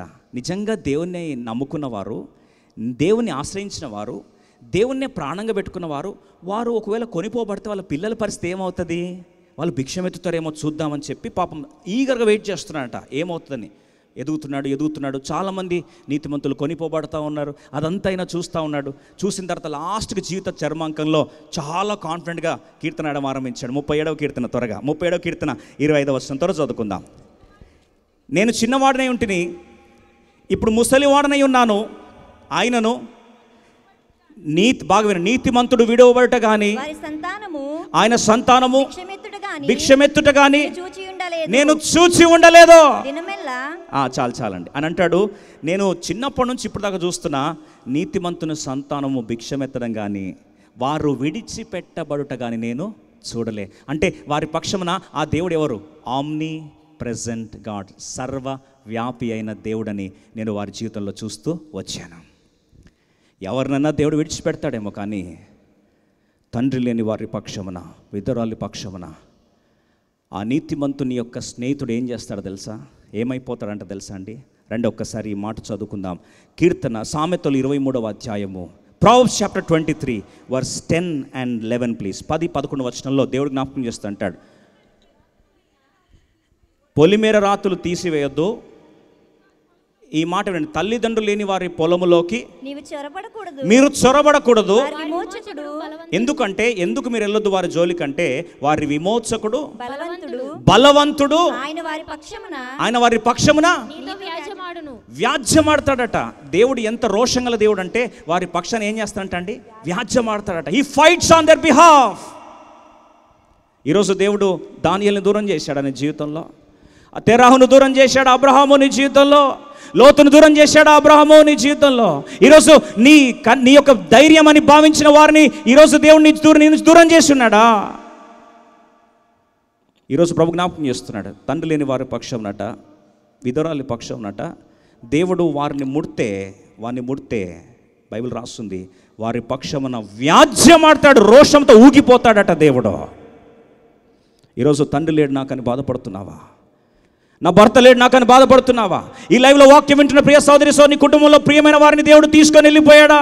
నేను ఎలా బ్రతకాలని ఆలోచిస్తున్నావా? ఎందుకు నా దేవుడు అన్యాయం చేసి ఆలోచిస్తున్నావా? ఈరోజు సర్వవ్యాపి ఆమ్ని ప్రెసెంట్ గాడ్, నేను విడువను ఎడబాయనని చెప్పిన దేవుని మీకు పరిచయం చేయాలని ఆశపడుతున్నా. ఇంకెన్నాళ్ళు బాధపడతావు? ఇంకెన్నాళ్ళు నాకు ఎవరు లేరన్న మాట అంటావు? అబ్రాహాను ఇంకెప్పుడు అనకూడదు ఆ మాట, నాకు ఎవరు లేరే, ఎలియాజర్ అనే ఆస్తికర్త అని అబ్రాహాని నోటి నుంచి ఆ మాట రావడానికి వీలు లేదు. నీకంటూ నేనున్నా. తరతరాలు బహుశా వారు విడిచిపెట్టి వెళ్ళిపోయిండొచ్చు, కానీ నేను విడిచిపెట్టే దేవుణ్ణి కాదు. అక్కడ యెషయా భక్తునితో జ్ఞాపకం చేస్తూ అంటాడు, నేను మిమ్మల్ని జ్ఞాపకం చేసుకుంటున్న ఇశ్రాయేల్ ప్రజలు మీరే గొప్పోళ్ళని కాదు, నా బెస్ట్ ఫ్రెండ్కి నేను ప్రామిస్ చేశా. ఆ బెస్ట్ ఫ్రెండ్ ఎవరో కాదు, మీ నాన్న అబ్రహాము. ఆయనను బట్టి నా స్నేహితుడిని అబ్రహాం బట్టి మిమ్మల్ని ఏం చేస్తా, మీకు మేలు చేస్తా. ప్రియ సోదరి సోదరా, ఈరోజు ఈ మాటను మీకు జ్ఞాపకం చేయాలని ఆశపడుతున్నా. ఈరోజు ఒక మాట, ఎప్పుడైతే దేవుడే నీ తండ్రి, దేవుడే నీ భర్తే, దేవుడే నీ బెస్ట్ ఫ్రెండ్ అయి స్నేహితుడై నీ ముందు నిలబడతాడో, ప్రభు అంటాడు, వారి పక్షం అంటే నేనేం చేస్తాను, వ్యాజ్యం ఆడతా, ఐ విల్ ఫైట్. అప్పుడు యుద్ధము గట్టిగా చెప్పాలి, యెహోవాదే. ఎందుకంటే ఎవరు దిగుతారు యుద్ధంలోకి? బెస్ట్ ఫ్రెండ్ దిగుతాడు. అందుకొరకే కొంతమంది అంటారు జనరల్గా, రేయ్ నువ్వు నన్ను ముట్టాలంటే నా స్నేహితుని దాటుకొని రావాలిరా నువ్వు అని. If you have to touch me, you have to touch my best friend అని. నువ్వు నన్ను ముట్టాలంటే ఫస్ట్ ఎవరు ముట్టాలి? బెస్ట్ ఫ్రెండ్ని ముట్టాలి. ఇప్పుడు మనల్ని ముట్టాలంటే ఫస్ట్ వాళ్ళు ఎవరు ముట్టాలి? మన బెస్ట్ ఫ్రెండ్ ఎవరు? మన దేవుడు. అది తెలుసుకుంటే ఆ వ్యక్తి ఎలా ఉంటాడు తెలుసా? అబ్రహాము దాని తర్వాత ఏ స్థాయికి వెళ్ళిపోయాడంటే, అబ్రహామాన్ని ఇస్సాకుని తీసేసుకోనా అంటే, అయ్యో నా బెస్ట్ ఫ్రెండ్ కొరక, నా బెస్ట్ ఫ్రెండ్ కొరకైతే ఇస్సాకేంది, నా ప్రాణమే ఇచ్చేస్తా అని చెప్పి తీసేసుకోండి. తెలుసు ఆ ఇస్సాకుని తీసుకోవడని తెలుసు. నీవు నాకుంటే చాలు, ఈ లోకంలో నాకు ఏది అక్కర్లేదు. ఎంత గొప్ప ఆరాధన అండి అది. ఆ స్థాయికి రావాలని దేవుని బిడ్డలను దేవుడు ఈ రాత్రి ఆశపడుతుంటే, ఈ రాత్రి ఎందుకొరకు మనం ఆ స్థాయికి రాకూడదు? ఇంకెన్నాళ్ళు ఈరోజు నాకు ఎవరు లేరనే బాధలో ఉంటా, ఇంకెన్నాళ్ళు నేను విడిచిపెట్టబడ్డానని ఈరోజు లైవ్లో వాక్యం వింటున్న ప్రియ సోదరి సోదరా, ఈ రోజు నుంచి నీ నోట్లోంచి మాట్లాడడానికి వీలు లేదో, నిన్ను విడువను ఎడబాయను. అందుకొరకే యేసుప్రభు వెళ్ళిపోతా ఉంటే శిష్యులు భయపడుతూ బాధగా చూస్తున్నంట. ప్రవ్వా ఇక మనం విడిచిపెట్టి వెళ్ళిపోతావంటే ప్రభు అన్నాడు, ఏంటయ్యా, మిమ్మల్ని అనాథలుగా నేను విడిచి పెట్టను, మీకు ఆదరణకర్తను పంపించుచున్నాను. ఎవరట దేవుడు? ఆదరణకర్త. ఈ రాత్రి ఈ కోడిక కేవలం ఈ కుటుంబానికి ఆదరణ కాదు, ఈ లైవ్లో వాక్యం వింటున్న ప్రతి కుటుంబంలో కోల్పోయిన ప్రతి కుటుంబము, నీ పెద్ద దిక్కును కోల్పోయిన ప్రతి కుటుంబము, ఈరోజు లైవ్లో ఈ వాక్యం వింటున్న ప్రియ సోదరి సోదరి, నీ కుటుంబంలో ఎవరైనా మరణించారు, నా దేవుడు ఎందుకు ఇలా అన్యాయం చేస్తున్నానని బాధపడుతుంటే, ఏకాకి వైపోయిన బాధపడుతుంటే, ఒంటరి వాడనైనా ఒంటరి దాన్ని అయిపోయిన బాధపడుతుంటే, ఈ రాత్రి ప్రభు జ్ఞాపకం చేస్తున్నాడు, ఆమ్ని ప్రెజెంట్ గాడ్, నేను విడువను ఎడబాయనని చెప్తున్న దేవుడే నీ పక్షాన వ్యాజ్యము చేయాలని ఆశపడుతున్నాడు. ఈ మాటలు దేవుడు దీవించును గాక. ఇప్పుడు ఎర్ర సముద్రానికి వచ్చేసరికి దేవుడు వారి పక్షమున ఇంకోటి జ్ఞాపకం చేయాలని ఆశపడ్డాడు. ఇంకొక మాట, మొదటిది ఏం దేవుడు? సర్వ వ్యాపి అయిన దేవుడు, ఆమ్ని ప్రెజెంట్ గాడ్. రెండో మాట జ్ఞాపకం చేసుకుందాం. నిర్గమకాండం 14వ అధ్యాయం 21వ వచనం. Exodus chapter 14:21. నిర్గమకాండము 14వ అధ్యాయము 21వ వచనం. త్వరగా చదవండి. మోషే సముద్రం వైపు తన చెయ్యి చాపగా యెహోవా. ఈ లైన్ గమనించండి. ఇప్పుడు ఎర్ర సముద్రములో మోషే చెయ్యి చాపిన వెంటనే మనం అందరం అనుకునేది ఏంటంటే, ఇట్లా చెయ్యి చాపే వెంటనే ఎర్ర సముద్రం ఏమైపోయింది? పాయలైపోయి. సినిమాలు అలా చూపిస్తారు కదా, 10 కమాండ్మెంట్స్లో ఇట్లా మోషే కర్ర చాపిన వెంటనే ఎర్ర సముద్రం ఏమైందండి? పాయలైపోయింది. వీళ్ళు డైరెక్ట్గా నడుచుకుంటా వెళ్ళిపోయారు. ఇదంతా ఫాస్ట్ ఫార్వర్డ్ వర్షన్లు ఇవి. ఇప్పుడు కెమెరాకి ఏమొస్తుందండి ఎడిటింగ్లో? Slow motion, fast motion. ఆ రాత్రి ఏం జరిగిందట? దాన్ని వెంటనే జరిగిపోలేదండి, పాయలైంది వెంటనే జరిగిపోలే. మీరు వెంటనే చూసేసి అవును కదా ప్రభా, రాడు మోషే కర్ర చాపిన వెంటనే 2గా పాయలు చీలిపోయినంటే అది నీకు సరైన సత్యం తెలియలేదని. ఏం జరిగిందంట ఆ రాత్రట కర్ర పైన చాపినప్పుడు, మోషే కర్ర చాపినప్పుడు బలమైన తూర్పు గాలి రాత్రంతా కూడా వీసిందంట. ఎప్పుడండి? Whole night. ఎన్ని గంటలు? 12 గంటలు అనుకుందాం అప్రాక్సిమేట్గా. రాత్రంతా గాలి వీస్తూనే ఉందంటండి. ఎర్ర సముద్రం పాయలుగా జిల్లే, కానీ ఏమొస్తుందండి? గాలి వీస్తూ ఉంది. అంటే గాలి శబ్దం ఎలా ఉంటుంది? అంటూ ఉంటుంది.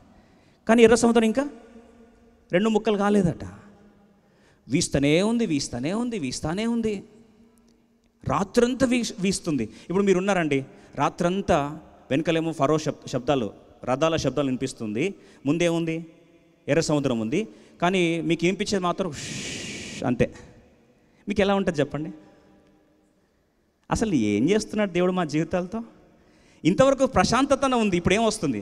అంతా గాలే, అంతా తుఫానే, అంతా ఎక్కడ చూసినా సరే గాలి వీస్తూ ఉంది, శబ్దం వస్తా. ఇంకా గాలి శబ్దం వచ్చేసరికి మనకు భయం కూడా ఏమవుతుంది? ఇంకెక్కువ అయిపోతుంది. ఎందుకు చెప్తాను ఈ మాట తెలుసా అండి? దేవుడు గాలి ఎందుకు పంపించాడు రాత్రి? అది అనిశ్చితి. ఎన్ని గంటలట? రాత్రంతా 12 గంటలు, ఉదయం సూర్యోదయం దాకా అదే పరిస్థితి. మరి ఏం జరుగుతుంది ఆ టైంలో? రండి, నిర్గమకాండం 14వ అధ్యాయంలో రాత్రంతా కూడా అలాగే జరుగుతూ వెళ్ళిపోయేసరికి అసలు ఏం జరిగింది అంటే బాగా వినండి. ఇప్పుడు నీరు పాయలుగా చేయడం పెద్ద గొప్ప ఏం కాదు, జాగ్రత్త వినండి. సముద్రాన్ని పాయలు చేయడం పెద్ద గొప్ప కాదు. సముద్రం 2 భాగాలు చేసినప్పుడు అంతవరకు ఆ ప్రాంతంలో ఏముండింది? నీళ్ళు ఉన్నాయి.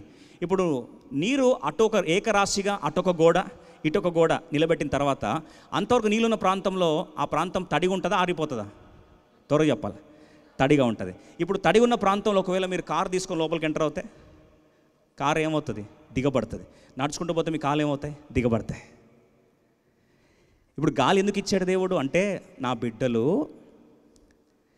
నడుచుకుంటూ వెళ్తే వారికి కాళ్ళకు బురద అంటొద్దు, బురదలో వారు దిగబడొద్దు.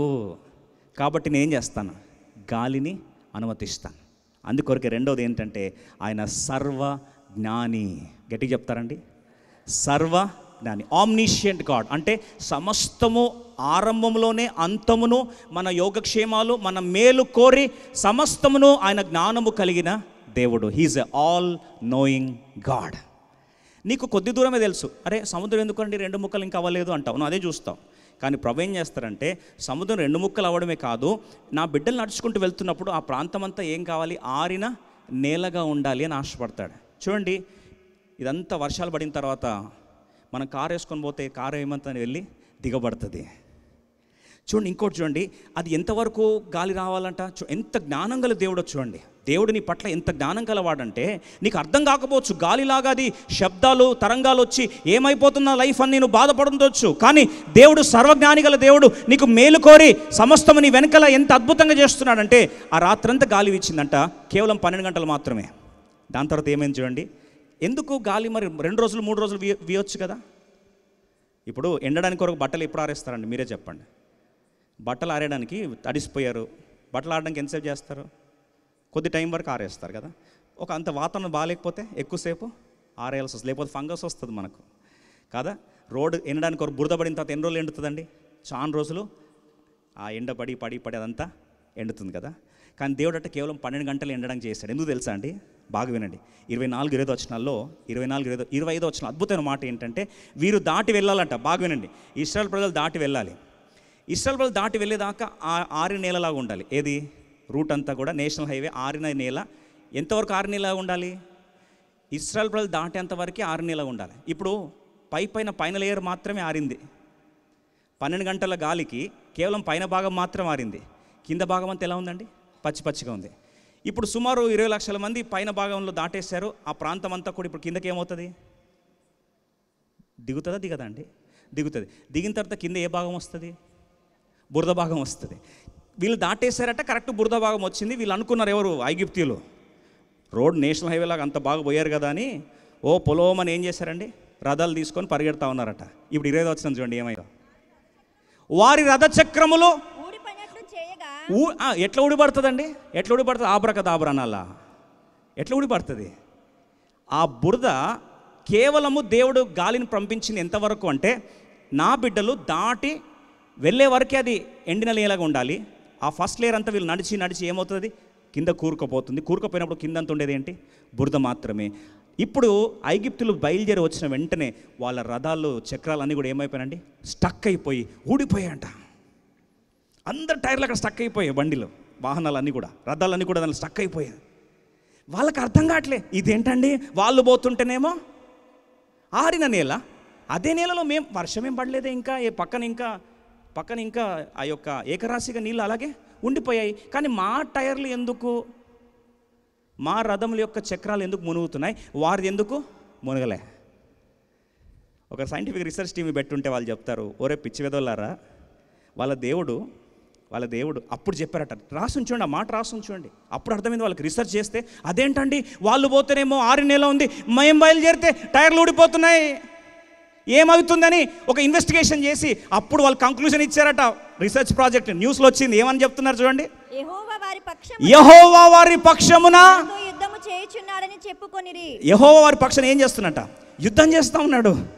అమ్మో, ఇది ఇంతవరకు యుద్ధం మనకు వారికి మధ్యలో అనుకున్నాం, కానీ ఇప్పుడు కాన్సెప్ట్ అర్థమైంది. ఆయన సర్వజ్ఞాని అయిన దేవుడు. ఇది మనుషుల జ్ఞానానికి సంబంధించింది కాదు, అది ఆయన జ్ఞానం. కాబట్టి వారు దాటేదాకా అది ఎండిపోయిన ప్రాంతంలాగా ఉంది. వారు దాటిన తర్వాత కూరుకుపోవడం ఆరంభించింది. ఆ టైమింగ్ని, ఎంతవరకు గాలి రావాలి, ఎంతవరకు అనిశ్చితి ఉండాలి, ఎంతవరకు కన్ఫ్యూజన్ ఉండాలి, ఎంతవరకు ఆలస్యం అవ్వాలి, సమస్తం రాత్రంతా వాళ్ళ దేవుడు పర్ఫెక్ట్గా ప్లాన్ చేశాడు. ఇక యుద్ధము దేవుడే మన పక్షమున లేడు, వారి పక్షమున మనకు వ్యతిరేకంగా ఏం చేస్తున్నాడు? యుద్ధం చేస్తున్నాడు. భయపడిపోవడం ఆరంభించారంట. అక్కడ స్టార్ట్ అయింది డౌన్ఫాల్. కూరుకుపోయి ఏం చేయాలో తోచక రథాలన్నీ పోయి లోపల స్టక్ అయిపోయేసరికి ఇప్పుడు ఒక్కసారి మోషే ఏం చేశాడు? అక్కడ నుంచి దాటి వెళ్ళిపోయి స్లోగా దాటుతున్నారు. ఆలోచించండి, 20 లక్షల మంది దాటమంత ఈజీనా? వీళ్ళేమో లోపలికి వచ్చి స్టక్ అయిపోతా ఉంటే వాళ్ళు దాటేస్తున్నారు. ఒక్కసారి కర్రను పైకి లేవనెత్తాడు. కర్ర పైకి లేవనెత్తేసరికి తిరిగి సముద్రం వచ్చి ఏం చేసింది? వారిని మింగేసింది.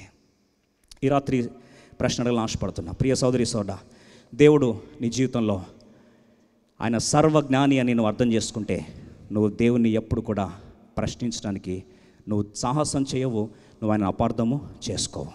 యోబు చాలా బాధలు అనేసాడట. ఎన్నెన్నో ప్రశ్నలు అడగాలని ఆశపడతా ఉంటే ప్రభు అన్నాడు, సుడిగాలిలో వచ్చి, ఓ యోబా, భూమికి పునాదులు వేసినప్పుడు నువ్వు ఎక్కడున్నావు చెప్తావా? Can you tell me? దేవుడు జ్ఞాని, ఎంత గొప్ప జ్ఞాని అంటే నక్షత్రములన్నింటినీ కూడా ఆయన పేర్లు పెట్టి చిటికేసి లెక్కేయడమే కాదండి, వాటికి పేర్లు పెట్టి పిలిచే దేవుడట.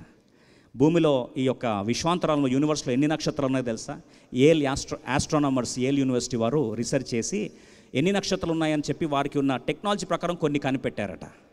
వాళ్ళు అన్నారు అప్రాక్సిమేట్గా ఇన్ని ఉన్నాయంటే దానికంటే ఎక్కువ ఉండొచ్చు అని చెప్తూ వాళ్ళు అన్నారు 300 సెక్స్టీలియన్ స్టార్స్. ఎన్ని అంటండి? 316. మీరు మిలియన్, ట్రిలియన్, బిలియన్ ఇవన్నీ దాటేసే సెక్స్టీలియన్ అయ్యారు. సెక్స్టీలియన్ అంటే 3 తర్వాత 23 సున్నాలు పెట్టాలంట. ఎన్ని సున్నాలు అండి? 23 సున్నాలు. అన్ని సున్నాలు పెట్టి వాళ్ళు అన్నారు ఇన్ని నక్షత్రాలు ఉండొచ్చు మా కనుచూపు మేరకి, మా టెక్నాలజీ పట్టేదాకా ఇంత దాకా ఉంది, దీనికంటే ఎక్కువే ఉండొచ్చు అండి, మా పరిజ్ఞానం వల్ల ఇంతవరకు కనిపెట్టామని. ఇప్పుడు ఒక్కొక్క నక్షత్రానికి ఏం చేస్తారంటే ఆయన పేర్లు పెట్టి పిలిచే దేవుడు. ఇంత జ్ఞాని అనే దేవుడిని నువ్వు అపార్థం చేసుకుంటే ఎలా ఉంటుంది తెలుసా అండి? పరమ కుమ్మరినట మంటి అడిగిందట. మంటి అడిగింది, ఓ కుమ్మరి నన్ను ఇలా ఎందుకు చేసావు అని అడిగిందట. అది న్యాయమేనా? Can a clay ask the maker and the potter why did you do this? ఎందుకు ఇలా చేసావని అడగొచ్చా? సర్వజ్ఞాని ఒకరు ఎక్స్ప్లెయిన్ చేశాడు అనుకోండి, ఎక్స్ప్లెయిన్ చేయడం ఆరంభిస్తే మనకు అర్థమవుతుందా? ఓ చిన్న పిల్లోడు వచ్చి, ఐన్స్టీన్ E=mc² ఎట్లా అవుతుంది? E=E అవుతుంది కదా, నువ్వు పిచ్చోడివి, ఈనే అవుతుంది కానీ E=mc² ఎట్లా అవుతుందని చెప్పి అడిగితే, ఒకవేళ ఆ శాస్త్రవేత్త పాపం చాలా బాధపడి, నా బిడ్డ అడిగాడు కదా చిన్న పిల్లోడు, నేను కరెక్ట్ శాస్త్రవేత్తను కాదంట, E=Eనే కానీ E=mc² కాదంట అని చెప్పి ఎక్స్ప్లెయిన్ చేయడము, డిరైవేషన్ స్టార్ట్ చేసి చిన్న పిల్లోడు LKG పిల్లోడికి E= అని ఎక్స్ప్లెనేషన్ స్టార్ట్ చేసి రాత్రంతా కూర్చొని ఎక్స్ప్లెయిన్ చేస్తే పిల్లోడికి అర్థమవుతుందండి? అర్థమవుతుందా? అర్థం కాదు, పిచ్చోడు అవుతాడు. అర్థమవుతుందండి? LKG పిల్లోడికి PhD డిరైవేషన్ చెప్తే అర్థమవుతుందా? అర్థం కాదు కదా. కానీ మనం అడుగుతాం, నా దేవా ఏల నా చెయ్యి, అది దేవుడు అడగడానికి బాగుంటుంది. పోనీ దేవుడు అడిగిన దానికి దేవుడు ఏమైనా జవాబు చెప్పాడా? కుమారుడు యేసు ప్రభువుకి తండ్రి అని దేవుడు జవాబు చెప్పాడా? చెప్పలే. కానీ మనం అడుగుతాం, ఎందుకు ఇలా చేసావు నాయన? మంటి వచ్చి కుమ్మరిని అడుగుతుందంట, ఓ కుమ్మరి నువ్వు ఇలా చేయడం నీకు న్యాయమేనా? ఆ పాత్ర ఏ విధంగా వాడబడితే అద్భుతంగా ఉంటుందో సర్వజ్ఞానికి సమస్తము తెలిసిన వాడే. ఆదికాండం 3:15 దేవుడు అన్నాడు. అందుకొరకు ఈ రాత్రి ఒక మాట చెప్పి ముగిస్తాను, జాగ్రత్త వినండి. నీ జీవితంలో క్రీస్తు ప్రేమ నుండి, ఆయన జ్ఞానము నుండి ఏది కూడా ఎడబాప జాలదు అనే సత్యం ఎంతమంది నమ్ముతున్నారండి? దేవుని ప్రేమ నుండి నీ ఉపద్రవం కానీ, నీ మరణం కానీ, నీ రోగం కానీ, నీ బ్యాడ్ న్యూస్ కానీ ఏది కూడా క్రీస్తు ప్రేమ నుండి దూరము చెయ్య జాలదు. ఎంతమంది మాట నమ్ముతున్నారు? Vision never dies. ఈ రాత్రి ఈ మాట చెప్పాలని ఆశపడుతున్నా. నా వెనకాల రిపీట్ చేయండి. దేవుని సంకల్పము నిరర్ధకము కానేరదు. ఈ ట్రూత్, సత్యము యోబుకి ఎప్పుడు తెలిసిందంటే, యోబు గ్రంథం 42:2 అంటాడు, అయ్యా నీ ఉద్దేశించింది ఏదియు నిష్ఫలము కానేరదని నేను ఇప్పుడు తెలుసుకున్నా అంట. ఎప్పుడు? 42 పాపం అదేదో ముందు తెలుసుకుంటే. ఈ రాత్రి ఈ మాట తెలుసుకొని ముగిస్తాం. నీకు సమకూర్పు రావాలని ఎంతమందికి ఆశ చేర్తండి? యోబు కోల్పోయిన సమస్తం ఎంత సంపాదించుకున్నాడు? 2 అంతలు కదా.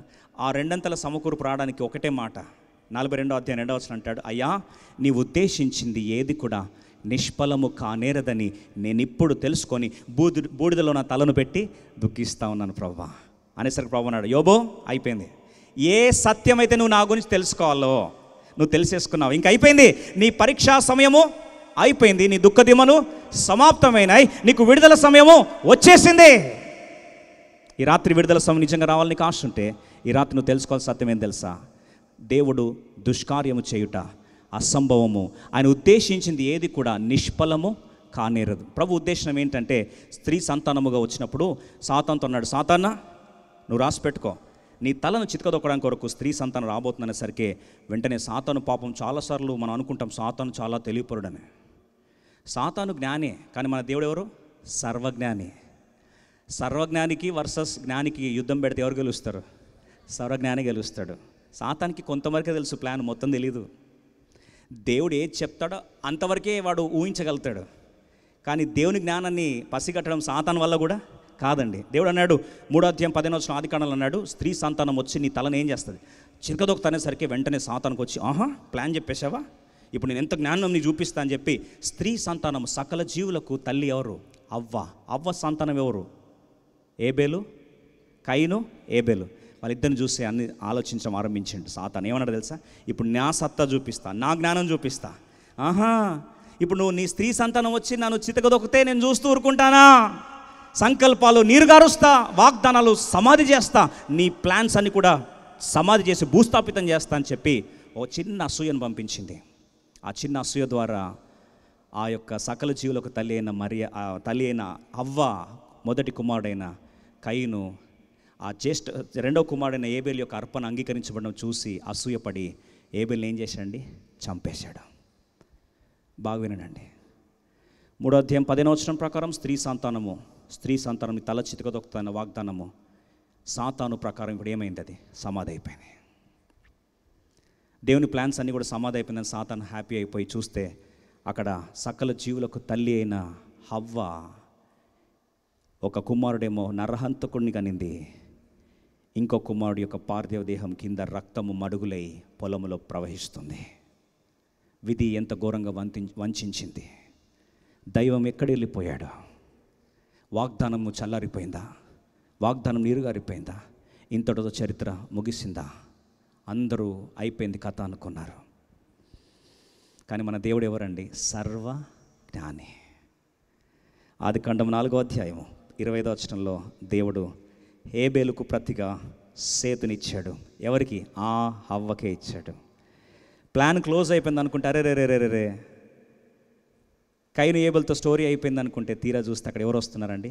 షేతు ద్వారా దేవుడు తన వంశావళిని ఏం చేశాడు? కొనసాగింపజేశాడు. Death cannot destroy the vision of God. దేవుని దర్శనాన్ని మరణం ఎప్పుడు కూడా సమాధి చేయలేదు. దేవుని సంకల్పాన్ని సమాధి ఎప్పుడు కూడా దూరము చెయ్యజాలదో. ఈరోజు బహుశా నువ్వు చూస్తున్నప్పుడు సకల ప్రాణులకు తల్లి చేతిలో ఒక నరహంతకుడు ఒక పార్థివ దేహం పడిపోయి ఉందే, ఇక దేవుని ప్రణాళికలు ఏమవుతాయని ఆలోచిస్తున్న ప్రియ సంగమా, దేవుడు జ్ఞాపకం చేస్తున్నాడు. దేవుని దర్శనము ఒక్కసారి దేవుడు ఆయన ఉద్దేశించింది ఏది కూడా నిష్ఫలము నేరదు. It will never be made null and void. దేవుని యొక్క వంశము రావడానికి కొరకు, యూదా సంతానము కొనసాగడానికి కొరకు, యూదా గోత్రం కొదమ సింహం దేవుడు రావాలని ఆశపడితే ఆ యూదా గోత్రానికి ఒకే ఒక లింక్ ఉన్నాడు. ఆ కుమారుడు పేరు జోవాష్. జాగ్రత్త వినండి. అప్పుడు అతల్య ఎప్పుడైతే ఆహాబ్ యొక్క కూతురు ఈ వార్త వినిందో, తన బిడ్డ చనిపోయాడని తెలిసిన వెంటనే కోపోద్రేకురాలు అయిపోయి వెంటనే ఆర్డర్ పాస్ చేసింది. ఎక్కడెక్కడ ఎవరెవరైతే రాజు కుటుంబంలో ఉన్నారో వాళ్ళందరినీ, బిడ్డలందరినీ ఏం చేయాలి? చంపి సమాధి చేసేయండి, చూస్తాను నేను ఎట్లా జరుగుతుందో. సాతాను విజృంభిస్తున్నాడు, విలేతాండం వాడుతున్నాడు. యూదా గోత్రమే లేకుండా తుడిచిపెట్టి పెట్టాలని ఆశపడతా ఉన్నాడు. వాళ్ళందరూ రాజబిడ్డలందరినీ ఒక్కసారి ఊచకొత్త కోసం ఏం చేశారంటండి? సమాధి చేసేసారు. స్టోరీ ఎంత అయిపోయింది అనుకుంటే, ఒక బలహీనురాలైన యెహోషాబాతు యాజకుని భార్య, వీకర్ వెజల్, స్త్రీ ఎవరటండి? బలహీన ఘట్టము. ఆ బలహీనురాలైన ఆ యెహోషాబాతు ఏం చేసింది తెలుసా అండి? నేరుగా పరిగెత్తి చూస్తే అందరి శవాల మధ్యలో ఒక చిన్న పిల్లోడు కొరప్రాణంతో కొట్టుకుంటాను కనిపించిందంట. నేరుగా వెళ్ళి ఆ పిల్లోని పట్టుకొని తీరా చూస్తే ఆ పిల్లోడి పేరు జోవాష్. ఏం పేరండి? యోవాష్. ఆ పిల్లోని పట్టుకుంది, చుట్టేసుకుంది, నేరుగా తీసుకెళ్ళి దేవాలయంలో, దేవుని మందిరంలో 6 నెలలు దాచిపెట్టింది.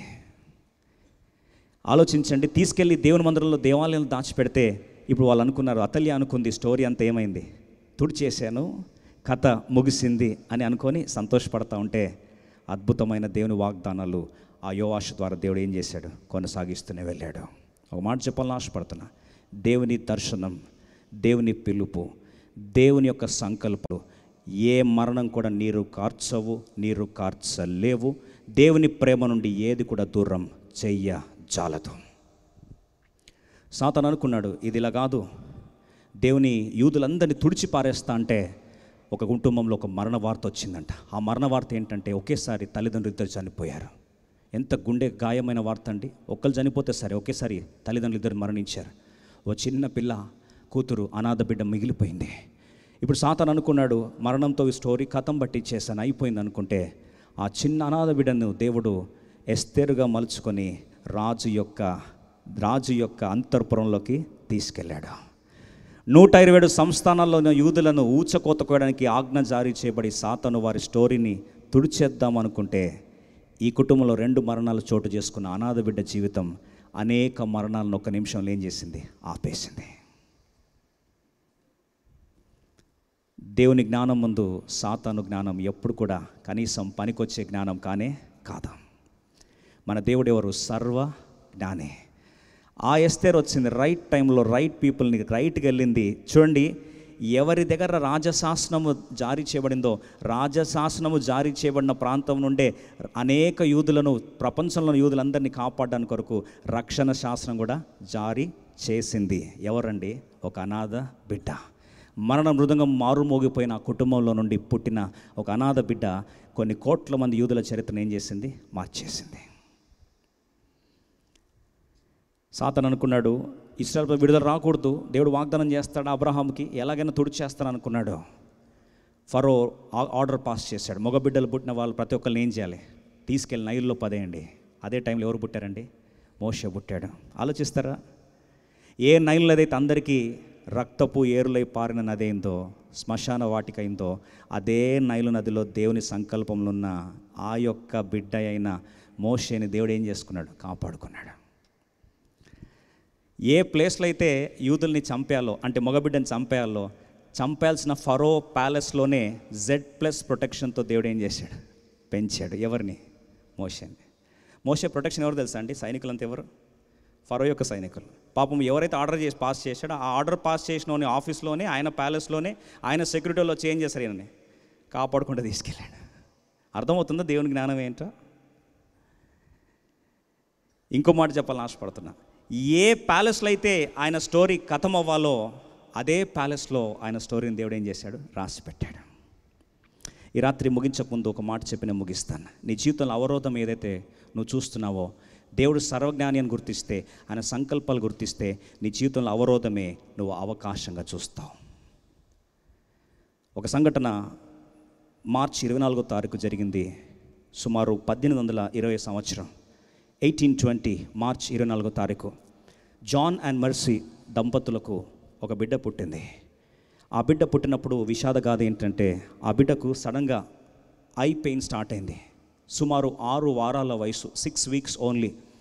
6 వారాల వయసుతో ఆ బిడ్డను డాక్టర్స్ దగ్గర తీసుకెళ్తే, డాక్టర్స్ సరైన డయాగ్నోసిస్ చేయకుండా, వారు ఆ పాప మీద సరిగ్గా డయాగ్నోస్ చేయకుండా తప్పు చేసేసరికి ఆ ఇన్ఫెక్షన్ స్ప్రెడ్ అయిపోయింది. ఆ బిడ్డ 2 కళ్ళు వెళ్ళిపోయాయి, 2 కళ్ళు పోయాయి. ఆ మెడికల్ ఇగ్నరెన్స్ వల్ల తను 2 కళ్ళు కోల్పోయిన కబోది అయిపోయింది. ఇలా జరుగుతున్న సందర్భంలో ఈ వార్త డాక్టర్స్ అందరూ జీర్ణించుకోలేకపోయారు. అయ్యో, మా పొరపాటు వల్ల ఈ బిడ్డ ఏమైపోయింది, కళ్ళు లేని కబోది అయిపోయింది కదా అని ఆ బిడ్డను తల్లిదండ్రులు పెంచుతామని తీసుకెళ్తా ఉంటే, జాగ్రత్త వినండి, కరెక్ట్గా 6 వీక్స్ దాటి 6 మంత్స్ అయిపోతుంది. 6 మంత్స్ అయిన వెంటనే న్యూస్ వచ్చిందట, ఆ బిడ్డ యొక్క తండ్రి ఆకస్మిక మరణం. జాన్ ప్రభునందు నిద్రించాడు. ఈ వార్త తట్టుకోలేకపోతున్నప్పుడు ఆ అనాథ బిడ్డను చూసి అందరూ వచ్చి మాట్లాడుతున్నారంట, ఈ బిడ్డ ఏం పాపం చేసింది? దేవుడు అనేవాడే ఉంటే ఈ బిడ్డ ఏం పాపం చేసిందని కన్ను లేని కబోదిగా గుడ్డిదానిలాగా చేశాడు. ఎంత అన్యాయం చేశాడు దేవుడు. దేవుడు అనేవాడే ఉంటే ఆ పిల్ల ఏం తప్పు చేసిందని తండ్రిని తీసుకెళ్ళిపోయాడు. 6 నెలల బిడ్డ కనీసం తండ్రి ప్రేమ చూడలేక ఎందుకు తీసుకెళ్ళిపోయాడని వందల మంది ప్రశ్నలు వేస్తూ ఉంటే ఆ తల్లికి ఏం జవాబు చెప్పాలో అర్థం కాలేదట. ఆ పిల్ల పెరుగుతూ ఉంది, ఎదిగి పెద్దదవుతూ ఉంది. దేవుని సంకల్పాలు చనిపోవని, దేవుని సంకల్పాలు మారవని, దేవుని దర్శనాల్లో ఒక సంఘటన ద్వారా, ఒక దుర్ఘటన ద్వారా చరిత్ర లాగవని ఆ బిడ్డ విశ్వసించడం ఆరంభించింది. సర్వజ్ఞాని దేవుడు అన్యాయం చేయడం అసంభవం అని నమ్మడం ఆరంభించింది. ఆ విశ్వాసం ఆ బిడ్డ జీవితంలో ఒక అద్భుతమైన పరిణామాన్ని తీసుకొచ్చింది. ఒకరోజు పెన్ తీసుకుంది, పేపర్ తీసుకుంది, దేవుడు తనతో మాట్లాడడం ఆరంభిస్తే, blessed assurance Jesus is mine అని రాయడం ఆరంభించింది. ఒక్కొక్క పాట తన దేవుడు ప్రేరేపిస్తూ ఉంటే రాయడం ఆరంభించింది. అది చివరికి ఏరులై ప్రవహించి 8,000 ఆత్మీయ కీర్తనలు రాయడానికి అతి బలమైన రచయితగా దేవుడు వాడుకున్నాడు. తన పేరే ఫానీ క్రాస్బీ. 8,000 సాంగ్స్. ఎన్నండి? 8,000 పాటలు. 8,000 పాటలు రాసింది. ఒక్కొక్క పాట ఆనిముత్యంలాగా కొన్ని కోట్ల మంది 10 కోట్ల సాంగ్ బుక్స్ ప్రింట్ అయ్యాయి. 10 crores 10 కోట్ల సాంగ్ బుక్స్. ప్రపంచ చరిత్రలో సాంగ్ బుక్ ఏదైనా ఎక్కువగా ప్రింట్ అయిందంటే ఎవరు సాంగ్ బుక్ తెలుసా అండి?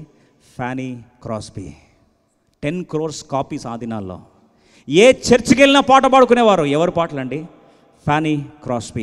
ఎవరైనా ఆరాధనాత్మలో కుమ్మరించబడాలి అంటే ఎవరి పాటల్లోని గుర్తిస్తే ఆ దినాల్లో డిఎల్ మూడి గారు గొప్ప ఉజ్జీవ ప్రసంగికుడు. కొన్ని 2 ఖండాలను కదిలించాడు ప్రభు కొరకు. అగ్నికణంలాగా వాడబడ్డాడు. ఆయనతో పాటు ఐవన్ శాంకీ అని ఆ యొక్క దైవజనుడితో పాటు ఒక మంచి పాటలు ప్రైజ్ అండ్ వర్షిప్ లీడర్ తనతో పాటు ఉండేవాడు. ఒక్కసారి ఆల్టర్ కాల్ స్టార్ట్ చేస్తే కొన్ని వేల మంది దేవుని వైపు ఆకర్షితులై నరకం ఖాళీ అయిపోయి పరలోక రాజ్యంలో పేర్లు రాయబడ్డాయి. అతి గొప్ప ఉజ్జీవ సువార్తకు కారణమయ్యారు వీళ్ళిద్దరూ. వారు రాస్తుంటారు, మా పరిచర్యకు ప్రధాన రహస్య సాధనం ఎవరంటే ఫానీ క్రాస్బీ అని. తను రాసిన పాటలు లేకపోతే ఈరోజు పరిచర్య ఉజ్జీవం ఉండేదే కాదు. ఇంగ్లీష్ ప్రపంచానికి పాటలు అంటూ పరిచయం చేస్తే దేవుని ఆరాధించడానికి ఆరాధన గీతాలు పరిచయం చేసింది ఎవరండి? ఆ బిడ్డ. ఈరోజు ఒక మాట జ్ఞాపకం చేయాలని ఆశపడుతున్నా. దేవుడు సర్వజ్ఞాని అని గుర్తిస్తే ఆయన జ్ఞానము బుద్ధి జ్ఞానములో ఆయన బాహుల్యమును ఆయన బుద్ధి జ్ఞానాల బాహుల్యం ఎంత గొప్పది. దాన్ని తరచి నువ్వు ఆలోచించి చూడడానికి ప్రయత్నించినా సరే అది నీ వల్ల కాదని గుర్తిస్తే ఆయన జ్ఞానాన్ని నువ్వు నమ్మినట్లయితే యెహోవా దుష్కార్యం చేయుట అసంభవము, సర్వశక్తుడు అన్యాయం చేయుట అసంభవం గుర్తిస్తే ఈ రాత్రి ఆ ఒక్క సత్యం యోబు అంటాడు కదా, ఇప్పుడు నేను తెలుసుకున్నా ఆయన ఉద్దేశించింది ఏది కూడా నిష్ఫలము కానేరదని. 10 మంది బిడ్డలు కోల్పోయిన తర్వాత మాట అన్నాడండి. ఒక్కరు కోల్పోయిన తర్వాత కాదు, అంటే 10 మరణాలు నా కుటుంబాన్ని మీద దాడి చేసినా సరే, అనారోగ్యం నా మీద దాడి చేసినా సరే, అవమానం నా మీద దాడి చేసినా సరే, ఆస్తి కోల్పోయిన ఈ దుర్వార్త నా మీద దాడి చేసినా సరే, నేను ఒక్కటి నమ్ముతున్నా, సర్వశక్తుడు దుష్కార్యము చేయుట అసంభవము. దేవుడు ఉద్దేశించింది ఏది కూడా నిష్ఫలము కానేరదని నేను ఇప్పుడు నమ్ముతున్నాను. ఒక్క మాట చెప్పాడు అంతే. ఆ చెప్పిన మరుక్షణమే యోబు కోల్పోయిన సమస్తాన్ని దేవుడు 2 అంతలుగా దయచేశాడు. ఈరోజు దేవుని గురించిన ఈ చిన్న గ్రహింపు ఆయన ఎవరు? సర్వ వ్యాపి, సర్వ జ్ఞాని. నా దేవుడు అన్యాయం చేయుట అసంభవం. నా దేవుని జ్ఞానాన్ని నమ్ముచున్నా నేనని ఈ రాత్రి చిన్న గుర్తింపుని దేవుని అర్థం చేసుకొని, ఎద్దు తన కామందుని ఎరుగును, గాడిద తన సొంతవాని దొడ్డిని ఎరుగును, కానీ నా ప్రజలను అర్థం చేసుకోలేదని దేవుడు చెప్పిన మాట కాదని, ప్రభా నేను నిన్ను అర్థం చేసుకున్నాను ప్రభా, నీ వద్దకు తిరిగి రావాలని ఆశపడుచున్నా. ఇన్ని రోజులు ప్రశ్నిస్తూ ఎందుకు దేవుడు ఇలా చేసి అడుగుతూ వచ్చాను. ఈరోజు నుంచి ఈ ప్రశ్నను అడగను ప్రభా, నీ జ్ఞానాన్ని నమ్ముచున్నాను ప్రభా, నీ పాదాల చెంత అర్పించుకుంటున్నాను. నిజంగా ఎవరైనా ఆశపడుతున్నట్లయితే ఈ రాత్రి దేవుడు నీ జీవితంలో సమకూర్పు జ్వాలలు రగుల్చునుగాక. తన దేవుని ఎరుగువారు బలము కలిగి గొప్ప కార్యము చేతురన్న మాట దేవుడు నీ ద్వారా నెరవేర్చుకొనుగాక. ఈ సందర్భంలో దేవుడు నీ జీవితంలో ఆయన సమృద్ధి అయిన జ్ఞానము చేత సంపూర్ణమైన ప్రత్యక్షతలో దేవుని నిన్ను అర్థం చేసుకొని యోబు జీవితం మారినట్లుగా, అబ్రాహాము జీవితం మారినట్లుగా, ఈరోజు షడ్రక్ మేషక్ అబేద్నెగోల జీవితం మారినట్లుగా, ఈరోజు నీ జీవితాన్ని దేవుడు మార్చినట్లుగా నీ తీర్మానం వైపు దేవుడు నేను ఆహ్వానిస్తున్నట్లయితే ఒకసారి తలలు వంచుకుందాం, ప్రార్థన చేసుకుందాం. Let me call you for the altar call. ఈరోజు ఈ రాత్రికాల సందర్భంలో ప్రభా నా జీవితంలో సమకూర్పు కావాలి. I want to be restored to night. ఈ రాత్రి నేను సమకూర్చబడాలి. ఈరోజు నుంచి నేను అయ్యా నాకు ఎవరు లేరనే మాట నాకు రావడానికి వీలు లేదయ్యా. ఈరోజు నీవు నా యొక్క స్నేహితుడిగా, ఆకాశం నీవు తప్ప నాకు ఎవరున్నారు, నీవు నాకుండ ఈ లోకంలో నాకు ఏది అక్కర్లేదనే స్థాయికి నేను రావాలని ఆశపడుతున్నా. సర్వశక్తుని యొక్క అనుభవ జ్ఞానంలోకి ఎరుకకు రావాలని ఆశపడుతున్నాను ప్రభా. ఈ రాత్రి నాకు సాయం చేయని ఎవరైతే ప్రార్థిస్తున్నారో మీ కొరకు మేము ప్రార్థన చేయాలని ఆశపడుతున్నాం. ప్రభు అన్నాడు, ప్రజలు నన్ను ఎరుగుదురు, దే విల్ నో మీ. ఈ కూడికల తర్వాత వారు నేను ఎవరో తెలుసుకుంటారో, వారి జీవితాన్ని నేను మార్చబోతున్నాను ప్రభు చెప్పినట్లుగా. ఈ రాత్రి ప్రభు నీ జీవితాన్ని మార్చాలని కాసినట్లయితే we want to pray for. ఎవరైనా సరే యథార్థంగా ప్రార్థన చేస్తున్నట్లయితే మీ కొరకు ప్రార్థించాలని ఆశపడుతున్నాం. ఎవరన్నా సరే, ఎక్కడున్నా సరే, ప్రభా నేను ఇన్ని రోజులు అపార్థం చేసుకొని నీ నుంచి పారిపోతూ ఉన్నాను, ఎద్దు కదా కామందుని కామందుని అర్థం అర్థం చేసుకుంది. గాడిద కదా తన సొంతమనితోటి అర్థం చేసుకుంది. కానీ నేను నీలో ఉండాల్సిన నేను పారిపోయి వెళ్ళిపోతూ వచ్చాను ప్రభా, అపార్థం చేసుకుంటూ వచ్చాను. ఈరోజు తిరిగి నీ పాదాల చెంతకు వస్తున్నా. ఇశ్రాయేలు ప్రజలు అన్నారు కదా, అరణ్యంలో ఐగుప్తులో సమాధులు లేవనా, తీసుకొచ్చి ఇక్కడ సమాధి చేయడానికి మమ్మల్ని అపార్థం చేసుకున్న వారు దేవుని అర్థం చేసుకోవడం ఆరంభించారు. 40 దినాలు ఆ సీనాయి పర్వతం మీద వారు అపార్థం చేసుకున్న ఆ సందర్భము తిరిగి దేవుని అర్థం చేసుకున్న బిడ్డలుగా ఈరోజు దేవుడు నిన్ను నన్ను చేర్చి స్థిరపరచాలని ఆశపడుతున్నట్లయితే నా ప్రభు నేను అర్థం చేసుకోవడానికి కూడా తిరిగి వస్తాను. I want to come back to God. నా ప్రభు దగ్గరికి వస్తాను. సర్వశక్తుడు దుష్కార్యము చేయుట అసంభవం అని నేను ప్రభు పాదాల చెంతకు వస్తున్నాను. ఈ రాత్రి నాకు సమకూర్పు కావాలని యథార్థంగా ఎవరైనా ప్రార్థిస్తున్నట్లయితే నీ కొరకు మేము ప్రార్థించాలి. కాస్ట్ ఉంటే నువ్వు చేయి పైకే చూపించు, నీ కొరకు ప్రార్థన చేస్తాం. I want to come back to God. నేను తిరిగి నా ప్రభు దగ్గర రావాలి. ఇన్ని రోజులు నేను దేవుని అనవసరంగా అనుమానిస్తూ వచ్చాను, ఆయన ప్రేమను శంకిస్తూ వచ్చాను, అర్థం కాక ఎందుకని ప్రశ్నిస్తూ వచ్చానయ్యా. ఈ రోజు నుంచి నా ప్రభు ప్రేమ నాకు అర్థమైంది. నేను ఎప్పుడు కూడా ప్రశ్నించడం మానేస్తాను. నా ప్రభు ఏది చేసినా నా మేలు కొరకే చేస్తాడు. సమస్తం సమకూడి ప్రభు నా మేలు కొరకే చేస్తాడు. ఆయన సర్వజ్ఞానం గల దేవుడు. God is an omniscient God who never commits any mistake. ఈ రాత్రి ఆ దేవుని నిన్ను నమ్ముచున్నాను, నేను ప్రభు దగ్గర రావాలని ఆశపడుతున్నానని యథార్థంగా ప్రార్థిస్తున్నట్లయితే నీ చేయి పైకి చూపిస్తే మీకు ప్రార్థన చేస్తాను. ఈ సందర్భంలో మరొకసారి ఆహ్వానిస్తున్నాం. ఈరోజు నువ్వు దేవుని మీద ఆయాసం పెట్టుకున్నావా? ఈరోజు దేవుని మీద ఒక వేదన కలిగి ఉన్నావా? నా దేవుడు ఎందుకు ఇలా చేస్తున్నాడండి? నా యొక్క కుటుంబ పరిస్థితి ఎందుకు ఇలా అయిపోయింది? నా కుటుంబంలో ఎందుకు ఈ మరణం వచ్చింది? నా జీవితంలో ఎందుకు ఈ అన్యాయంగా దేవుడు చేస్తున్నాడు? అసలు నాకెందుకు ఇన్ని కష్టాలు వస్తున్నాయి? అసలు నా జీవితంలో దేవుని బిడ్డనైనా దేవుడు నన్ను ఎందుకు విడిచిపెట్టాడు? అసలు దేవుడు ఉన్నాడా? ఈ రాత్రి అడుగుతున్న ప్రశ్నలు అయితే, సర్వజ్ఞాని అయిన దేవుడు, ఆరంభములోనే అంతము లేని దేవుడు, ప్లాన్ని నిత్యత్వం లేని దేవుడు. ప్రస్తుతం నీకు అర్థం కాకపోవచ్చు. సమస్తము సమకూడి మేలుకై ప్రభు చేయాలని ఆశపడినప్పుడు ఆయన చేయనది నీకు ఇప్పుడు తెలియదు. ఇక మీదట నువ్వు తెలుసుకుంటావని ప్రభు అంటున్నట్లయితే, అపార్థం చేసుకుంటూ దేవుని దూరం వెళ్ళిపోయి ఆయాసం పెట్టుకుంటే, ఈరోజు ప్రక్షాళన జరిగి యేసు రక్తము చేత కడిగి శుద్ధీకరించబడి తిరిగి సమకూర్చబడాలని నీకు ఆశ ఉంటే ప్రభు దగ్గర వస్తున్నాను. నాకు ఒక ప్రార్థించిన వాళ్ళు చేయి పైకెత్తండి, మీకు ప్రార్థన చేస్తాం. దేవా, ఎవరైతే యథార్థముగా తండ్రి చేతులు పైకెత్తి నీ యొక్క పాదాల సన్నిధికి తిరిగి రావాలని యథార్థంగా ప్రార్థిస్తున్నారో తండ్రి, వారి కొరకు ప్రార్థిస్తున్నాం. ఈ రాత్రి కదా, ఎప్పుడైతే ప్రజలు నా గురించి నిజమైన ఎరుక కలిగి ఉంటారో వారు నీతిమంతులు బలమైన దుర్గమైన దేవుని నామములో ప్రవేశించి ఆ దుర్గంలో ప్రవేశించి వారు సురక్షితంగా ఉందరన్న మాట ఈ బిడ్డల పక్షంలో నెరవేర్చబడును గాక. సర్వవ్యాపి అయిన దేవుడు, విడువను ఎడబాయనని చెప్పిన దేవుడు, సర్వజ్ఞాని అయిన దేవుడు, ఆయన ఉద్దేశించింది ఏది నిష్ఫలం కానేరదని గుర్తెరిగిన బిడ్డలుగా ఈ రాత్రి బిడ్డల జీవితంలో సమకూర్పు జ్వాలలు రగులునుగాక. ఇంతవరకు ఆగిపోయిన ఆశీర్వాదాల వర్షం తిరిగి కుమ్మరించబడునుగాక. యోబు కోల్పోయిన సమస్తం 200 సంపాదించిన ఈ రాత్రి బిడ్డల జీవితంలో రెస్టరేషన్ రగులు కొనుగాక. ఆధ్యాత్మిక సమకూర్పు రగులు కొనుగాక. మరి ముఖ్యంగా ఆర్థిక సమకూర్పు రగులు కొనుగాక. క్రీస్తు ప్రేమ తిరిగి రగులు కొనుగాక. ఈ రాత్రి కూలిపోయిన ప్రాకారాలు తిరిగి కట్టబడునుగాక. తండ్రి, తమ దేవుని ఎరుగు వారు బలము కలిగి గొప్ప కార్యాలు చేతులను దానియేలు చెప్పినట్లుగా ఈ నేటి నుండి కుటుంబాల్లో గొప్ప కార్యములు, సంఘములో గొప్ప కార్యములు కనిపించునుగాక. దేవుని కార్యం ముద్రించబడునుగాక. ఈ రాత్రి ప్రభు యథార్థంగా తిరిగి నీ యొక్క ఆవరణలకు వచ్చిన వారు, తిరిగి నీ గ్రక్కును చేర్చబడాలని ఆశపడుతున్న వారు, నీ రొమ్ము నానుకోవాలని ఆశపడుతున్న వారు, తిరిగి పరమ తండ్రి ప్రేమను గుర్తెరిగి పరిగెత్తుకొని వస్తున్న ఆ బిడ్డల్ని ప్రభా తిరిగి స్థిరపరచమని ప్రార్థిస్తూ రక్త ప్రోక్షణకి తీసుకొస్తూ తండ్రి, ఈ రాత్రి కుటుంబాల్లో ఉజ్జీవ జ్వాల రగులు కొనుగాక. నిజమైన స్వస్థత ఆరంభించబడుగాక. దేవుని మీద ఆయాసం అంతా కూడా ఆరాధనగా మార్చబడునుగాక. బిడ్డలు మీ చేతికి అప్పగిస్తూ యథార్థముగా ప్రార్థిస్తున్న బిడ్డలను స్థిరపరిచి తండ్రి, మీరు కోరేది బంధమే, రిలేషన్షిపే, రిలీజియన్ కాదని ఈ రాత్రి బిడ్డలు నీ వైపు వస్తున్న వారిని స్థిరపరిచి నీ బిడ్డలుగా వారి పేర్ల జీవనం రాసి స్థిరపరచమని ప్రార్థిస్తూ ఈ పరిచయ నీటికట్టి ఫలింపచేసి, ముఖ్యంగా ప్రభా ఎవరైతే యథార్థముగా స్వస్థతను కోరుచున్నారో వారికి ప్రార్థిస్తున్నాం. యేసు నామమున పెట్ట స్వస్థత కలుగునుగాక. ఏ అపార్థం చేసుకున్నాను బట్టి ఇంకా వారు నిన్ను దూరం వెళ్ళిపోయి నీ సమృద్ధి అయిన జీవనం అనుభవించలేకపోతున్నారో ఈ రాత్రి తిరిగి వారి జీవితంలో సమకూర్పు రగులు కొనుగాక. ముఖ్యంగా ప్రభా దైవజనుడు స్వెన్ ఎడ్వర్డ్స్ గారు సహోదరిని ప్రభా ప్రేమించి దీవించిన బిడ్డలు తండ్రి, మీ ఉన్నత ఉద్దేశము సమాజమును సంఘమును మీరు వారి చేతికి అప్పగించి తండ్రి, వారు నేటి నుండి ప్రభా ఈ దేవుడు నా దేవుడని, నా వ్యక్తిగతంగా నా దేవుడని గుర్తెరగాలని మీరు ఆశపడి ఉండగా నేటి నుండి ప్రభా ఈ యొక్క సంఘమును నడిపించే పరమ తండ్రిగా, ఈ సంఘం నడిపించే పరమ కాపరిగా, ఈ కుటుంబాలు నడిపించే పరమ తండ్రిగా, పరమ భర్తగా నేటి నుండి ప్రభా బలమైన సమకూర్పు ప్రత్యక్షత తండ్రి, మీ వ్యాజ్యములు కుటుంబాల జీవితంలో ఇతరులు గుర్తెరుగుదురుగాక. మీరు చెప్పిన మాట కుటుంబాల్లో నెరవేర్చబడునుగాక. తండ్రి నీ ముఖ కాంతి బిడ్డల మీద ప్రకాశింపచేయమని, ముఖ్యంగా తీర్మానం ముద్రించి స్థిరపరచమని, రేపటి ఉజ్జీవ సభల కొరకు మనం సిద్ధపరిచి నూతనమైన కార్యము ఇంకా ఏ ప్రాంతంలో అయితే సమకూర్చబడాల ప్రాంతం సమకూర్చబట్టకు నీ కృపకు అప్పగిస్తూ చేసిన కార్యమును నీరుకట్టి ఫలింపజేసే దేవుడవని, ఆహారం నీటి మీద చల్లుము అనేక దినమైన ఫలితం చూస్తున్నారు ప్రభా.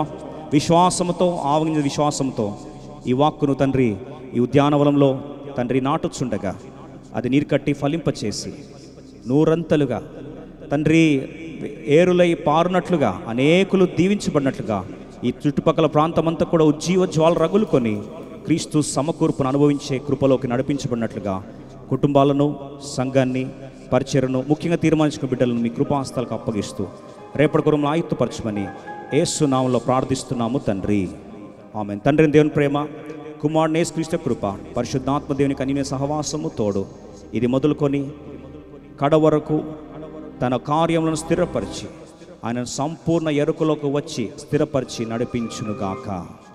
ఆమేన్.